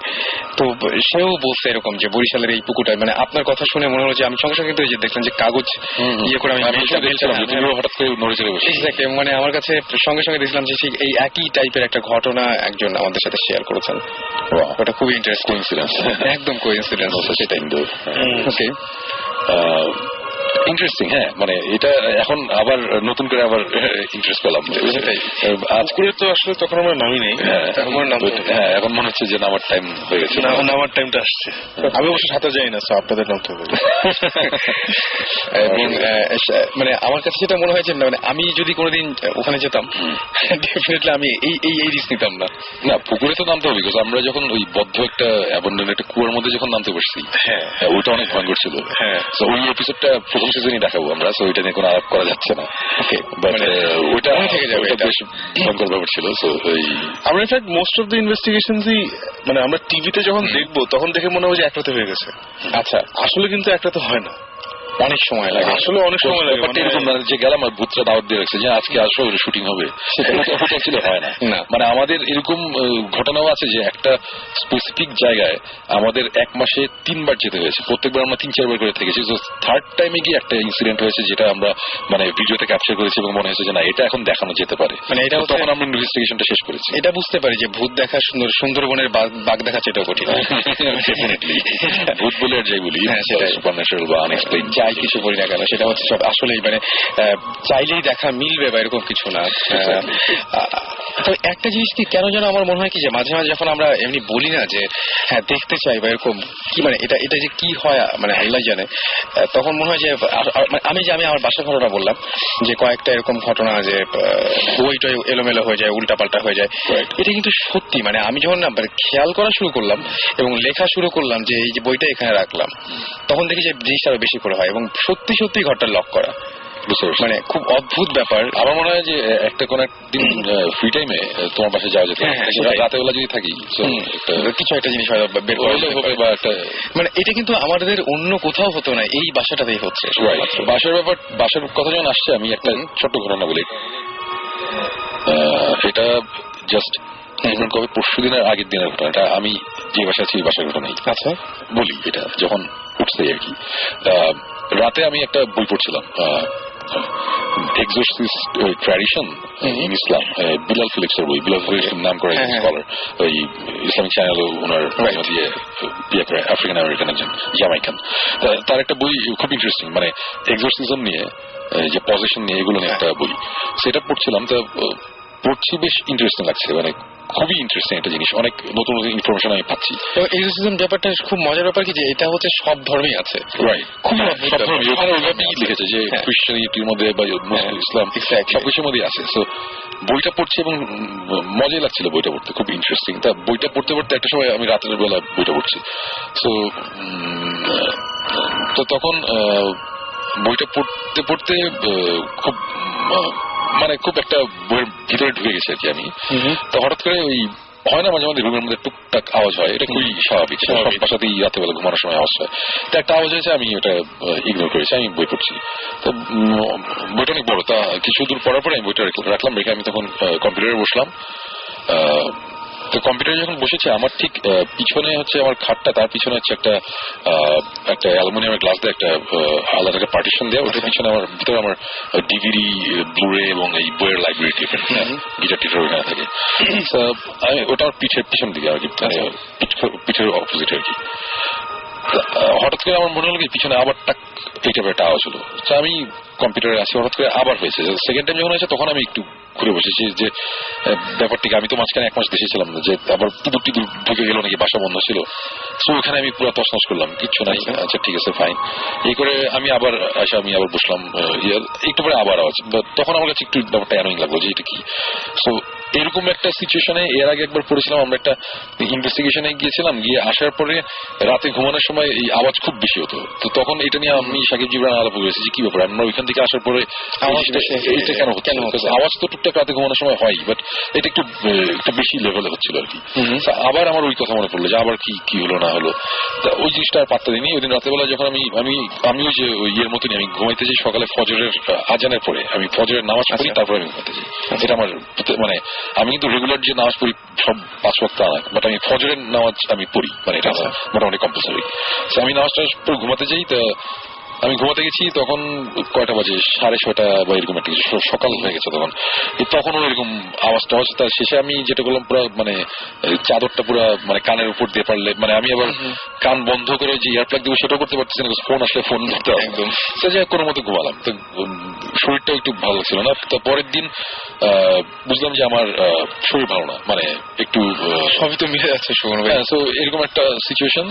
তা এইটা এর হচ্ছে পরের দিন, মানে আমি গতকালকের আগের, মানে গত পরশু রাতের কথা বলছি। তখন রাত না, তখন হচ্ছে সন্ধ্যার দিকে 6:30, মানে এটা মাগরিবের আজানের পরের কথা আর কি। তো ওরকম সময় আমি বসে ওই বইটি এবার পড়তে একটা সময় বুঝলাম যে আমার শরীর অ্যাকচুয়ালি খুব খারাপ লাগছে। তা আমি বললাম যে কি ব্যাপার, এরকম লাগছে কেন, মানে গা গরম লাগছে, মানে জ্বর আসছে, মনে হচ্ছে যে প্রেশার বেশি, ঘাড়ে একটা প্রেশার, মানে আমি এই সিমটম গুলোর সাথে পরিচিত। আমরা অনেক জায়গায় গিয়েছি এবং এই সিমটম গুলো আমার জীবনে অনেক হয়েছে, মানে ইনক্লুডিং মাই হোম। হ্যাঁ, মানে ইনফ্যাক্ট জীবনের বাসাতে একটা ইনসিডেন্ট হয়েছে, তখন ওই আমি এটা খুব পরিচিত। তখন আমি একটু অ্যালার্ট হয়ে গেছি যে আমার এরকম হচ্ছে কেন। এবং তখন আমি বইয়ের খুব একটা ইন্টারেস্টিং জায়গায় এই করতে করতে একটা সময় আমি বুঝলাম যে আমার ভয় লাগছে। আমি ওপেনলি বলতেছি যে আমি বুঝতেছি আমার ভয় লাগতেছে আমার বেডরুমে, আমার বাসায়। এবং যারা জানে না তাদের বলে, আমার বাসায় আমি একা থাকি, আর কেউ থাকে না, একটা কাজের ছেলে থাকে আর আমি থাকি। আমার বাসা বেশ বড়, সো আমি এই বাসায় থেকে অভ্যস্ত, আমার কখনো এইসব ভয়টা লাগে না। বাট ওই মুহূর্তে আমার তখন সন্ধ্যা, এবং ওই সময় আমার হঠাৎ করে মানে ভয়টা, আর ভয়ের ব্যাপারটা তো একটু কেমন জানি মানে বাড়তে থাকে, বাড়তে থাকে একদম। একটা সময় আমার কেমন ইয়ে লাগছে, তখন আমি করলাম কি, আমি রুম থেকে বেল টিপলাম যে আমার কাজ ছিল আসবে সার্ভেন্ট কোয়ার্টার থেকে। তো আসার পর বললাম যে আমাকে চা দাও। তো সে চা আনতে চলে গেল। মানে আমি তখন ভয়টা ছুটানোর চেষ্টা করছি যে রুমে আরেকটা লোক আসলো, এরকম একটা ব্যাপার আর কি। সো সে চা আনতে গেল, আমি চা নিয়ে আসলো, আসার পর আমি চা খাচ্ছি। কিন্তু আমি এখন যে কথাগুলো বলছি এটা অ্যাকচুয়ালি ঠিক মানে বলে বোঝানো যাবে না। আমি ফিল করছি সামথিং ইজ রং, মানে এরকম লাগছে। আমি তখন একটা সময় আমি বুঝলাম যে আমি আর বইটা কন্টিনিউ করতে পারবো না, আমি তখন বইটা বন্ধ করলাম। বন্ধ করে আমি বিছানা রাখলাম, আমি হচ্ছে চা খাচ্ছি, বন্ধ করে বসে আছি। বসে থাকতে থাকতে হঠাৎ করে আমার মধ্যে একটা রিয়েলাইজেশন আসলো যে আমি এখন যে বইটা পড়ছি, এই বইটা খুব ভালো একটা বই, মানে খুব ইনফরমেটিভ। আমি এখানে বেশ কিছু ইনফরমেশন পাচ্ছি এই মুহূর্তে, যেগুলো আমার জন্য খুব দরকার। আমরা এইগুলা ইনভেস্টিগেশনে যাই বা যতটুকু বুঝি না বুঝি, বাট এই বইটা আমাকে হেল্প করছে অ্যাকচুয়ালি। সো এই বইটা যে আমি পড়ছি আমার ভালোর জন্য, এটা আমার জানা দরকার। এবং এখন কিন্তু আমি বইটা বন্ধ করে আমি বসে আছি। সো তখনই আমার মনে হলো যে এখানে যদি একটা সুপার ন্যাচারাল প্যারানর্মাল কোন একটা ঘটনা যদি ঘটে থাকে, এই মুহূর্তে যদি ঘটতে থাকে, আমি এটার এক্সপ্লেনেশন দিলাম যে এখন যেই কারণেই হোক আমি কিন্তু বইটা বন্ধ করে দিই, আমি বইটা পড়ছি না, which is not right. এটা ঠিক না। আমার বইটা, আমার যেই ইনফরমেশনটা আমরা পাচ্ছি হয়তো এটা অনেক ইম্পর্টেন্ট, রাইট? সো আমি তখন সাথে সাথে আবার চিন্তা করলাম যে বইটা খুলি। আচ্ছা, এবং আমি বইটা খুলে বইটা পড়লাম, এবং বইটা যখন পড়ছিলাম আমি ফিল করতে পারছিলাম যে আমার শরীর বেশ খারাপের দিকে। আমি ওই চ্যাপ্টারটা শেষ করলাম এবং আসলে বেশ ইন্টারেস্টিং কিছু ইনফরমেশন পেলাম আর কি। তো আমি বইটা রেখে দিলাম এবং আমি বুঝলাম যে আমার শরীর খারাপ, এবং আনফরচুনেটলি আমার সাথে থার্মোমিটার নাই, বাট আমি বুঝতে পারছিলাম যে আমার জ্বর আসছে। প্যারাসিটামল খেলাম, জ্বর একটু কমলো। রাতে ঘুমাতে গেলাম, রাতে মানে কি যে সকালের দিকে। তো এরকম একটা সিচুয়েশন যে তখন বাজে হচ্ছে কয়টা, 3:30 বা এরকম। আমি খুব টায়ার্ড, মানে খুব খারাপ লাগতেছে, আমি শুয়ে পড়ছি। তো শুয়ে পড়ার সাথে সাথে মানে ঘুমাবো না, কারণ আমি জানি যে আর 1.5-2 ঘন্টা আবার উঠতে হবে, আবার নাস্তা করে ঘুমাবো। সো আমি শুয়ে আছি, বাট আমার খুব খারাপ লাগছে, মানে শেষে জ্বর, আমি মোটামুটি ফ্ল্যাট। তো ওরকম একটা অবস্থা। তো ওরকম একটা অবস্থায় যখন ফজরের টাইম হলো, তখন আমি উঠলাম, উঠে আমি ফজর নামাজ পড়লাম, পড়ে আমি আবার ঘুমাতে গেলাম। তারপরে যখন আমি শুতে গেলাম, এবং তখন কিন্তু সকাল হয়ে যাচ্ছে, বাট তখন শোয়ার পর মানে বিলিভ মি, মানে আওয়াজের একটা লিমিট থাকে, বেশ বেশ মানে টাক টুক ঠাস মানে আওয়াজগুলো কিরকম বলতে পারবো না মানে এটা হচ্ছে কি মানে অনেক সময় রাতে ঘুমাতে গেলে আমাদের সবার ক্ষেত্রে এটা হয় রাতে যখন আমরা ঘুমাই তখন সবার সময় দেখা যায় রুমে একটা টুক করে একটা আওয়াজ এই আওয়াজগুলো কিন্তু মাল্টিপ্লাই করছে মানে অনেক বেশি হচ্ছে একটু বেশি হচ্ছে আর কি এরকম একটা অবস্থাতে হঠাৎ করে একটা সময় ধাপ করে একটা খুব জোরে আওয়াজ হয়েছে তখন আমি মানে চমকে আমি উঠে পড়ি আমি বসে পড়ছি বসে আমার পাশেই সাইড টেবিল ওখানে টেবিল ল্যাম্প আছে একটা ওটা আমি অন করলাম যে কিছু একটা জোরে একটা আওয়াজ এসে এটা হচ্ছে আমার ওই যে পার্টিশনটার ভিতরে যেখানে আমার বই টইগুলো থাকে আমি সাথে সাথে লাইটটা জ্বালিয়ে আমি ওখানে গেলাম গিয়ে দেখলাম যে আমার এখন উপরের তাকে আমার কয়েকটা বই আছে ওখানে আমি আবার স্টিফেন কিং এর খুব ফ্যান আমি স্টিফেন কিং এর বই পড়ি আন্ডার দ্য ডোম একটা বই নতুন খুব ইন্টারেস্টিং বই ছিল দেখলাম যে ওই বইটা মাটিতে পড়া আর কি বইটা কোনোভাবে উপরের তাক থেকে মাটিতে পড়ে গেছে সো এইটা পড়তেই পারে অনেক সময় আমি ওখানে রাতেবেলা একটু পরপরই যাই গিয়ে ডিভিডি বাই করি বই বাই করি সো অথবা নড়ে চড়ে গিয়েছিল হয়তো বইটা ওই কারণে পড়েছে বাট ওইটা হওয়ার পরে আমি ওর বইটা উপরে রেখে ঠিক আছে তারপরে আমি আবার শুনলাম আবার তারপর আমি ঘুমিয়ে যাই তো এরপরে আমার এই যে জ্বর আজকে এখনো আছে বাট এখন অনেক কম আমি এখন অনেক বেটার নাহলে আমি আজকে আসতে পারতাম না আমি গতকালকে আমরা গতকালকে রাতে তেমন কিছু হয়নি রাতে ইনফ্যাক্ট আমরা ওই সাকিব আমি জীবন বসে আমরা ভূতের কাজ করেছি অনেকক্ষণ সারা রাত আমরা জায়গায় ছিলাম আমরা ঘুমাতে গেছি সকাল 8টার দিকে জীবন আজকে সকাল 8টায় ঘুমাতে গেছি তখন আমি মনে করছিলাম কি যে আজকে বলে আমি ভূতের আসতে পারবো না জ্বর ফর্চুনেটলি আমার জ্বর এখন কমেছে এখন ভালো এবং চলে আসছে আর কি সো এটা আমি বলবো না যে এটা একটা কোনো ভৌতিক কোনো ব্যাপার বাট মানে ইন্টারেস্টিং আমার কাছে খুব ইন্টারেস্টিং লেগেছে এবং আমি কথাগুলো বললাম এই কারণেই যে এই যে ফিলিংটা এটাতে অ্যাকচুয়ালি কখনই মানুষদের বোঝানো যায় না যে কি ফিল করছি বাট ফিলিংটা খুব অদ্ভুত ধরনের একটা হয় এবং এই সিমিলার ফিলিং আমাদের এর আগে হয়েছে অনেক জায়গায় যে কারণে আমি এই ঘটনাটা শেয়ার করলাম আমি বলছি আমি ক্লেম করছি না যে আমার ভূত বা জিন এসে বইটা ফেলা গেছে না তা না বাট সবগুলো ঘটনা একটার সাথে একটা মানে জোর লাগলে খুব ইন্টারেস্টিং একটা জিনিস হয় এই কারণে আজকে শেয়ার করলাম আর কি সত্যি আমি আমার কাছে আরেকটা জিনিস খুব অদ্ভুত লেগেছে আমি জানি না যে কি জন্য আমার কলিগ এবং আমার ফ্রেন্ড তার সঙ্গে আমি এই তো গত মঙ্গলবার অথবা বুধবার আমরা একসাথে একটা এক্সিবিশনে গিয়েছিলাম চারুকলা একটা এক্সিবিশন চলছে সেখানে গিয়েছিলাম এবং এটা আফটার অফিস এবং এক্সিবিশন থেকে ফিরে আসার পরে ওই দিন রাতের বেলায় খুব অদ্ভুত কিছু ঘটনা ঘটেছে দেখা যাচ্ছে যে আমার একবার হচ্ছে ডান পাশ থেকে কেউ ডাক দেয় আমি শুয়ে আছি একবার কেউ ডান পাশ থেকে ডাক দিচ্ছে একবার কেউ বাম পাশ থেকে ডাক দিচ্ছে এরকম একটা প্রবলেম হচ্ছে এর মাঝখানে আমি লাইফে ফার্স্ট টাইম স্বপ্নের মধ্যে জিন দেখলাম এই কয়েকদিন আগে মানে জিনটা মানে কি এরকম চেহারা কিছু না জাস্ট কেউ একজন বলছে আমি জিন আমি বললাম যে প্রমাণ কি তো সে বললো যে হাতটা আমার হাত দেখতে পারো তুমি হাত ধরে দেখো তো আমি হাতটা আমি বললাম তুমি তো ফুল স্লিভ শার্ট পরে আছো এটা উঠে দেখো তো আমি উঠানোর পরে নর্মাল মানুষের মতো হাতটা ধরলাম তখন আমি দেখছি মানে জাস্ট পাস করে যায় এটা স্বপ্নে হতেই পারে ভুল কিছু হতে পারে তো আমি খুব এক্সাইটেড আমি তারপরে বললাম যে আবার দেখি তোমার আরেকটা হাত দেখি ওই হাতটা আবার দেখালো তখন দেখলাম যে না এই হাতটার মধ্যে একদম পুরো আগুনের মতো একটা হাত এগুলো স্বপ্ন একদমই স্বপ্ন এবং তারপরে দেখলাম যে কিছু মানুষকে সে পজেস্ট করছে মানুষ পজেস্ট হয়ে যাচ্ছে এবং তারা অদ্ভুত টাইপের আচরণ করছে গল্পটা এখানে হলে ভালো হতো যে স্বপ্ন দেখছি আমি সকালবেলায় যেয়ে আমার সেই কলিগকে বললাম যে সাগর ভাই জানেন এরকম একটা স্বপ্ন দেখলাম আমি তো সে বলছে কি তুমি কি পজেস্ট হওয়া দেখছো এরকম কিছু দেখছো আমি বললাম যে হ্যাঁ দেখছি আমি তো এই স্বপ্ন দেখছি মানে এটা হচ্ছে পরের দিন অফিসের এটা হচ্ছে এই জাস্ট বৃহস্পতিবার সকালের কথা এবং এটা আমি মানে কোনো কারণ পাইনি এবং মানে তার সঙ্গে আগের দিন সন্ধ্যা পর্যন্ত ছিলাম এবং তিনি যে মানুষগুলোকে দেখেছেন আমি শুধুমাত্র সেই মানুষগুলোকে দেখিনি অন্য মানুষগুলোকে দেখেছি এবং তিনি নিজেকেও পজেস্ট হওয়া দেখেছেন আমিও নিজেকে পজেস্ট হওয়া দেখেছি এবং মানে খুবই অদ্ভুত এটা একদম হুবহু পুরোপুরি মিলে গিয়েছিল মানে প্রত্যেকটা মানুষের খুবই অদ্ভুত লেগেছে আমার কাছে এবং ওই রাত্রেবেলায় মারবার পরে আমার ঘুম ভেঙে যাচ্ছিল আমি 2বার ঘর চেঞ্জ করেছি যে না এই ঘরে ঘুম হচ্ছে না ওই ঘরে যাই এরকম ঝামেলা হচ্ছে এবং আগের দিন কিছুই না জাস্ট আমরা এক্সিবিশন থেকে ফিরেছি এবং তারপরে একই ঘটনা ঘটলো উনি আমাদের মাঝখানে ইনফ্যাক্ট এখানে এসেও একদিন একটা শোতে এসেছিলেন আচ্ছা খুব মানে অদ্ভুত টাইপের এবং ওনার বাসার বর্ণনাটাও খুব অদ্ভুত যে ওনার বাসায় কবর টবর আছে আর কি বাসার নিচে হ্যাঁ বাসার নিচে কবর আছে এটা তো আমি মানে ইন্টারেস্টিং খুবই ইন্টারেস্টিং এবং মানে হি ইজ দ্য ম্যান যে হচ্ছে দেখা গেল যে একবার সবাই বাসার দেখে চলে যে ও বিছানা থেকে কয়েক আঙ্গুল ওপরে শুয়ে আছে আর কি এরকম কিছু ঝামেলা হয়েছিল এবং মানে খুবই অদ্ভুত টাইপের কিছু কিছু ঘটনা ওদের সাথে ঘটে রাসেল তোমার কেসটা কিন্তু ভালো না আমার কেসটা ভালো না হ্যাঁ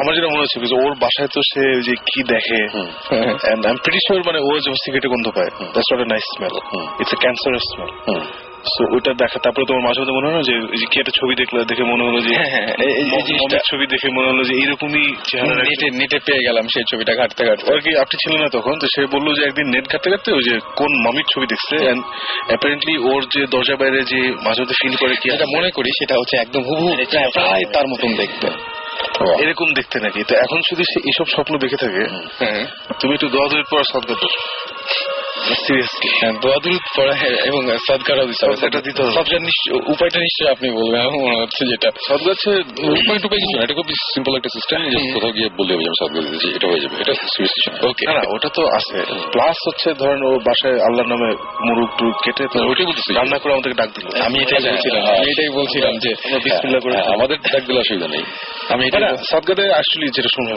সিরিয়াসলি এটা দিয়ে দিলে এটা খারাপ কিছু না, সেটাই আমার কাছে এগুলো ইনফ্যাক্ট আমিও জানি না, কারণ আমার যখন উল্টা বললে কিছু আমি আম্মাকে বলে আম্মা সদকা দিতে হবে, তবে ইট গেটস ডান। এবং আমার how it gets done I don't know.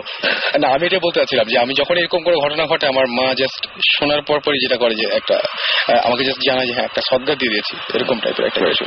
এসব কিছু বাবা মারাই বেস্ট, বাবা মারাই বেস্ট একদম।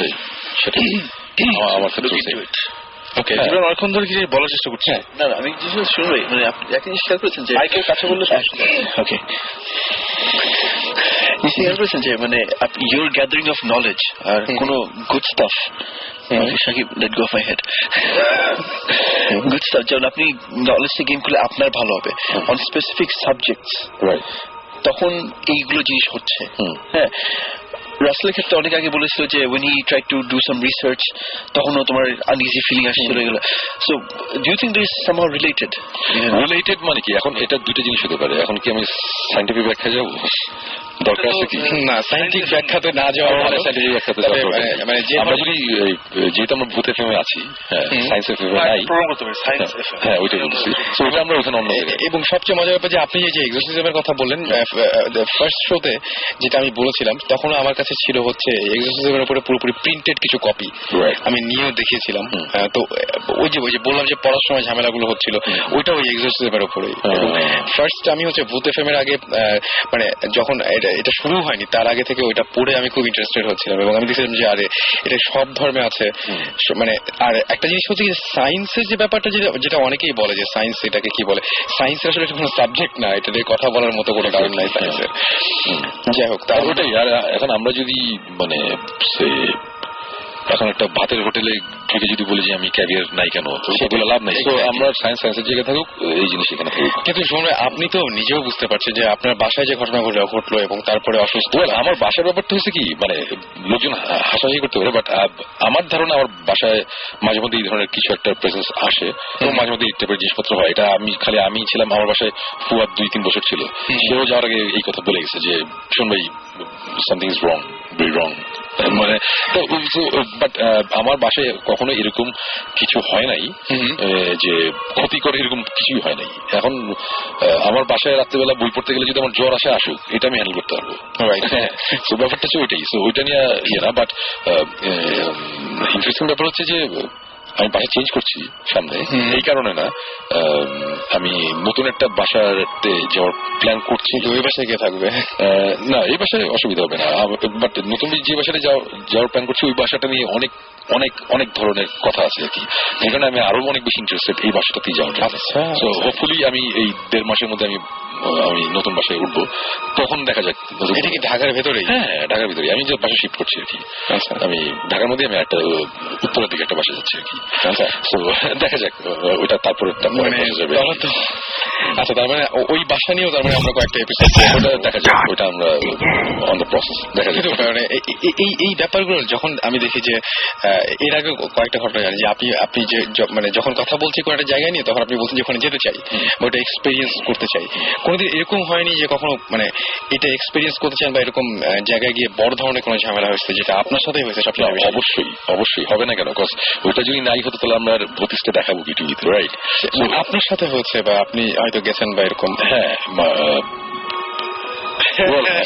জিনিসটা অনেক পার্সোনাল ঘটনা, তো সব তো সব কিছু বলা যায় না। বাট হ্যাঁ, আমি মানে আমার পার্সোনাল লাইফে আমি ফার্স্ট হ্যান্ড অনেক কিছু এক্সপিরিয়েন্স করেছি যা আমি এখনো পর্যন্ত এক্সপ্লেনেশন দিতে পারি নাই, এবং এই এক্সপ্লেনেশন দিতে চাই দেখেই আমি কিন্তু ওই বইটা পড়ছিলাম, যে বইটা, এবং আমি বলছিলাম না যে আমি বেশ কিছু ইম্পর্টেন্ট ইনফরমেশন পাচ্ছিলাম বইটা পড়ার সময়। ওখানে ওই ইনফরমেশন পাওয়ার পরে আমি এত এক্সাইটেড ছিলাম, আমি মনে আছে সাকিব, আমি রাত্রে 1:30 থেকে সাকিবকে কল দিয়ে জোরে জোরে বলতেছি, সাকিব আমি কয়েকটা জিনিস সলভ করে ফেলছি, আমার লাইফে কয়েকটা ঘটনা হয়েছিল, আমি কয়েকটা জিনিস এক্সপিরিয়েন্স করছিলাম, উইটনেস, তো ওগুলোর সাথে তখন এগুলো মেলানো ছিল। মেলানো, এবং খালি আমি না, আমার পরিচিত একজন মিউজিশিয়ান, তার লাইফে একটা ঘটনা ঘটেছিল, এবং আমি ওর ঘটনার সাথেও আমি এই বইয়ে পড়ে কয়েকটা জিনিস খুব সুন্দরভাবে মিলিয়েছি। মেলানোর পর আমি তাকে কল দিয়ে বলেছি যে তোমার কি এই ব্যাপার হয়েছিল নাকি? বলেছে হ্যাঁ শোন ভাই, আমার এই জিনিসটাই হয়েছিল। আমি বলছি ওকে ফাইন। মিউজিশিয়ানটা কিন্তু মানে সামবডি উই অল নো, হ্যাঁ মানে আমি নাম বলবো আর কি, হ্যাঁ কিন্তু আমরা সবাই চিনি, খুবই ফেমাস একজন মিউজিশিয়ান, এবং তার প্রবলেম, এবং সেও তখন বললো যে হ্যাঁ শোন, ইট মেক সেন্স, বিকজ আপনি যে কথাগুলো বলতেছেন আমার এই জিনিসগুলোই হয়েছিল। সো এই যে পজেশন বা ব্ল্যাক ম্যাজিক অথবা এই জিনিস সবগুলোর সাথে একটা কানেকশন আছে কিন্তু, এবং হয়তোবা আমাদের অনেকের লাইফে অনেক সময় ছোটখাটো ভাবে অনেক কিছু হয়, আমরা বুঝি না, আমি অনেক কিছু বুঝতাম না, বাট এখন আমি মিলিয়ে রেখেছি যে অনেক কিছু, বিকজ এরকম সব জিনিসপত্র দেয়া আছে, এক্সাম্পল বা কিছু দেয়া আছে যেগুলা আজকালকার এই মডার্ন যুগের কথা না, এটা অনেক কয়েকশো বছর আগে এরকম মানে বলা কথা আর কি। সো ওইগুলা এখন এই 300-400 বছর পরেও বা আরো অনেক বছর পরে এসে মানুষজন আমরা এক্সপিরিয়েন্স করছি, তখন স্বাভাবিকভাবেই আমি যেহেতু রিলিজনে বিশ্বাস করি, আমার বেশ কিছু জিনিস আমি তখন বিশ্বাস করছি আর কি, যে আমি কনভিন্সড।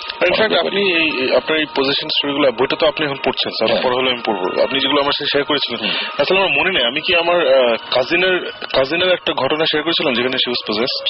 না বলি নেই না, এটা আমরা শুনতে পারি তো, শুনতে পারি। আচ্ছা, সময় আছে বেশ কিছুটা। এটা অনেক আগের ঘটনা, অনেক আগের ঘটনা। আমি তখন অনেক ছোট, আমি ক্লাস 6-7 পড়ি, আর তখন এখন তো আমরা আলাদা থাকি, তখন আমরা জয়েন্ট ফ্যামিলিতে থাকতাম। আচ্ছা, বেসিক্যালি 3 তলা বাসা ছিল, 3 তলা, আর ছাদে একটা হাফ, যেগুলো থাকে না হাফ, একটা জাস্ট 2 রুম থাকে।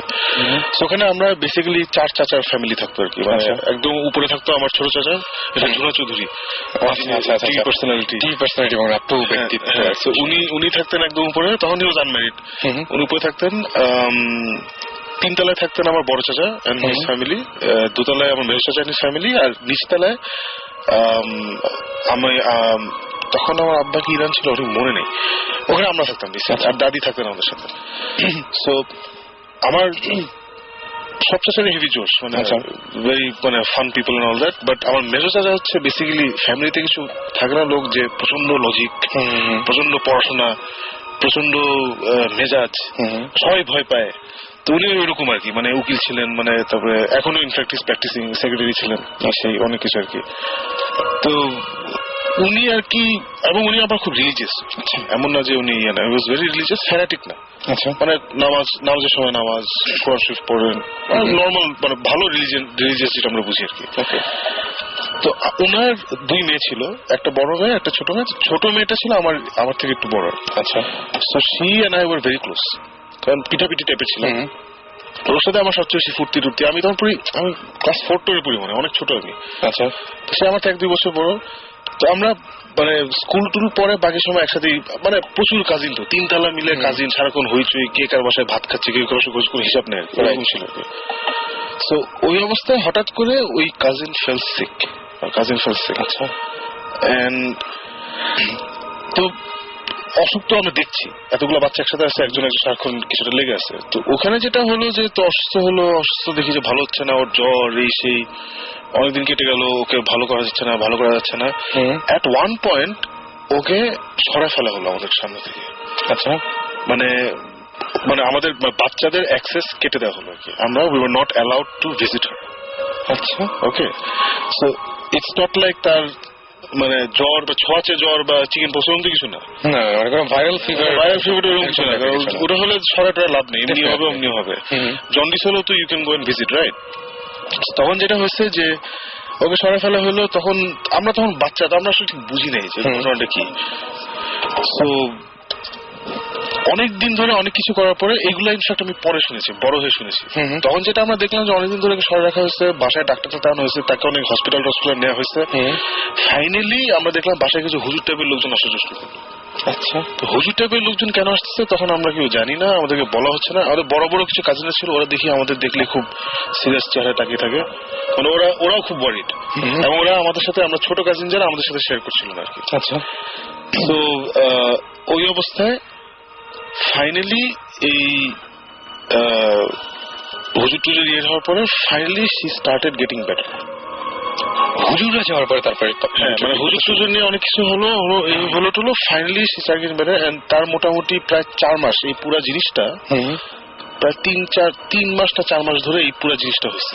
আচ্ছা, এন্ড ও ভালো হওয়ার পরও আমরা তো বাচ্চা, আমরা তো কি হয়েছিল, না আমার ইয়ে হয়েছিল কি, টাইফয়েড হয়েছিল।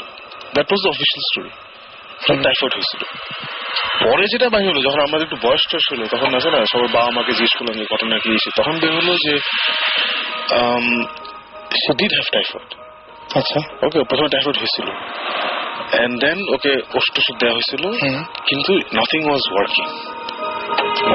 ওয়ার্কিং। ও চুল টুল পড়া শুরু করছিল, ওর মাথাটা পুরো কামড়ে ফেলতেছিল, মানে চুল টুল পড়ে যাচ্ছে, হ্যান ত্যান এসে সে উল্টা পাল্টা বলা শুরু করছে। মানে প্রসেসড হলে যে জিনিসগুলো আমরা শুনি, যে উল্টা উল্টা চিন্তা করা শুরু করছে, উল্টা বলা শুরু করছে। And at that point in time আমাদের বাচ্চাদেরকে ওর সাথে মিশতে দেওয়া হলো, তখন ওকে সেপারেট করে ফেলা হলো, ওর রুমটা অফ লিমিটস, ওখানে কোনো বাচ্চা যেতে পারবে। আচ্ছা, সো তারপরে আমার চাচা, যেটা সবচেয়ে বেশি লাগছে যে আমার চাচা ছিলেন, মানে যেটা বললাম যে খুব লজিক, রিজন, পড়াশোনা, মানে আছে না রিলিজিয়ন জায়গায়, বিশ্বাসের জায়গায়, কিন্তু যেসব জিনিস, যেমন উনি পীর ফকির মানেন না। আচ্ছা, ওই কিছু হলে পীর, অমুক পীর বল, এগুলো ওনার নাই। ওনার কথা হচ্ছে আল্লাহর সাথে আমার ডাইরেক্ট লাইন আছে, তো ওনার মতো লোক he was forced to bring in this মৌলবী বা পীর বা হোয়াট এভার, এই ওনাদেরকে আনতে হয়েছে ওনার, মানে at the end of the day উনি একজন বাবা। হ্যাঁ, সেটাই স্বাভাবিক। এবং মানে তাকে মানতে হয়েছে, মানে ব্যাপারটা যথেষ্ট সিরিয়াস। হ্যাঁ, মানে হোপলেস অবস্থায় চলে গেছিল, এবং তখন হি ওয়াজ ফোর্সড টু মানে seek the help of this people. এবং ওনারা আসলেন, এসে কি করেছেন আমি জানি না, but they did some things, মিলাদ টিলাদ হয়েছিল, অনেক দোয়া হয়েছিল, অনেক সাত করে দেওয়া হয়েছিল, কি হয়েছিল, ফাইনালি শি বিকেম বেটার। পরে আমার আম্মা আমাকে একটা ছোট্ট একটা মানে জাস্ট অ্যাসাইড একটা স্টোরি বলেছিল। My mother to this day is convinced, প্রথম থেকে আম্মা কনভিন্স ছিল যে শি ওয়াজ পজেসড। তো পজেসড ছিল, এটা হচ্ছে ওনার একটা কনভিকশন। সেকেন্ডটা হচ্ছে যে শি ওয়াজ কনভিন্স যে যেই জিনটা আমার কাজিনকে ইয়ে করছে, পজেস করছে, ওই জিনটা নাকি আমার জন্য আসছিল। আপনার? হ্যাঁ, আমাকে পজেস করতে আসছিল। তো আমি বললাম যে এটা কি ধরনের কথা, how do you know that? আমার আম্মার স্টোরি হচ্ছে যে সে নাকি ওই আমার চাচার বাসাতে একটা ছোট ঘর ছিল, যেটা নামাজের আগে থাকতো, একটা নামাজের ঘর থাকতো, টসিব রাখা, ছোট জানা, আমি এরকম ছোট একটা চকির মতো করে রেখে, এটা ছোট্ট একটা ঘর ছিল, নামাজের ঘর ছিল। Right right. আম্মা প্রায় ওইখানে গিয়ে নামাজ পড়তো। অ্যাপারেন্টলি একবার সে ওখানে গিয়ে নামাজ পড়তেছে, সাডেনলি নামাজ না, কোরআন শরীফ পড়ছে, তো হঠাৎ করে তার মনে হলো যে পিছিয়ে গিয়ে দাঁড়িয়ে আছে। আচ্ছা, তখন ঘুরে দেখে যে, আর আমি তখন নাকি ওই ফ্লোরে ছিলাম। আচ্ছা, আমি দোতলাতে ছিলাম। আমি যে রুমে ছিলাম, মানে ওই রুমের দরজাটা আমার আম্মার ওই নামাজ ঘর থেকে দেখা যায়। আচ্ছা, তো সে নাকি দেখছে যে নামাজ ঘর ক্রস করে টিপিক্যাল স্টোরি, সাদা পাঞ্জাবি, সাদা দাড়ি, এসে এরকম একটা লোক, খুব নুরানি চেহারা, সে নাকি আমি যে ঘরে আছি ওখানে ঢুকতে যাচ্ছে। আচ্ছা, তবে আম্মা যখন ওকে দেখে ফেলছে, তখন সে আমার দিকে তাকাইছে, তাকায় একটা সালাম দিছে। সালাম দিয়ে সে ঘুরে আমার কাজিন আরেকটা ঘরে ছিল, ওই ঘরে চলে গেছে। ওকে, সো এটা ভালো খারাপ কি আমি জানি না, but this is my mother story. পরে সুমন ভাই, এই আমরা তো আসলে ওয়েস্টার্ন কনসেপ্টস অফ পজিশন গুলো জানি, কারণ আমরা ছবি দেখেছি, ইন্টারনেট ঘাটলি 32টা পেজ চলে আসে। তো আসলে ইসলামিক বা আরবিক কনসেপশন অফ এক্সোরসিজম আমি ইনফ্যাক্ট জানা শুরু করেছি সুমন ভাই বইটা আনার পর থেকে, যে আমাদের রিলিজিয়াস বা কালচারাল ইয়েতে এগুলো ম্যানিফেস্টেশন কিভাবে হয়। তখন দেখলাম যে এই ঘটনাগুলো আমার কাজিনের যেসব গল্প আমি শুনেছি ওর সাথে অনেক একমত, এন্ড মেবি আমার আম্মা ওই তাকানোটার জন্য আই ডিডন্ট এক্সপেরিয়েন্স দ্যাট। এবং যারা এমনি এইগুলো নিয়ে জানতে চান, এক্সোরসিস্ট, তারপর এগুলো এই নামে কিন্তু বিভিন্ন, মানে এই নামে কিন্তু মুভি আছে, অনেকগুলো পার্ট আছে, তারপরে এক্সোরসিজম নামেও আছে, এমিলি রোজ নামে একটা খুব চমৎকার মুভি আছে, ইচ্ছা করলে আপনারা দেখতে পারেন। যদি এক্সোরসিজমের উপরে একটু পড়াশোনা করতে চান বা জানতে চান তাহলে দেখতে পাবেন যে এগুলো আছে, এবং খুবই অদ্ভুত টাইপের স্টোরি। এবং ওখানে কিন্তু কিছু কিছু মিডল ইস্টেও দেখায়, মিডল ইস্টেও কিছু ঘটনা দেখায় যে কিভাবে পজেসড হয় মানুষ, কিভাবে তারপর সেগুলোকে মানে আবার বের করে।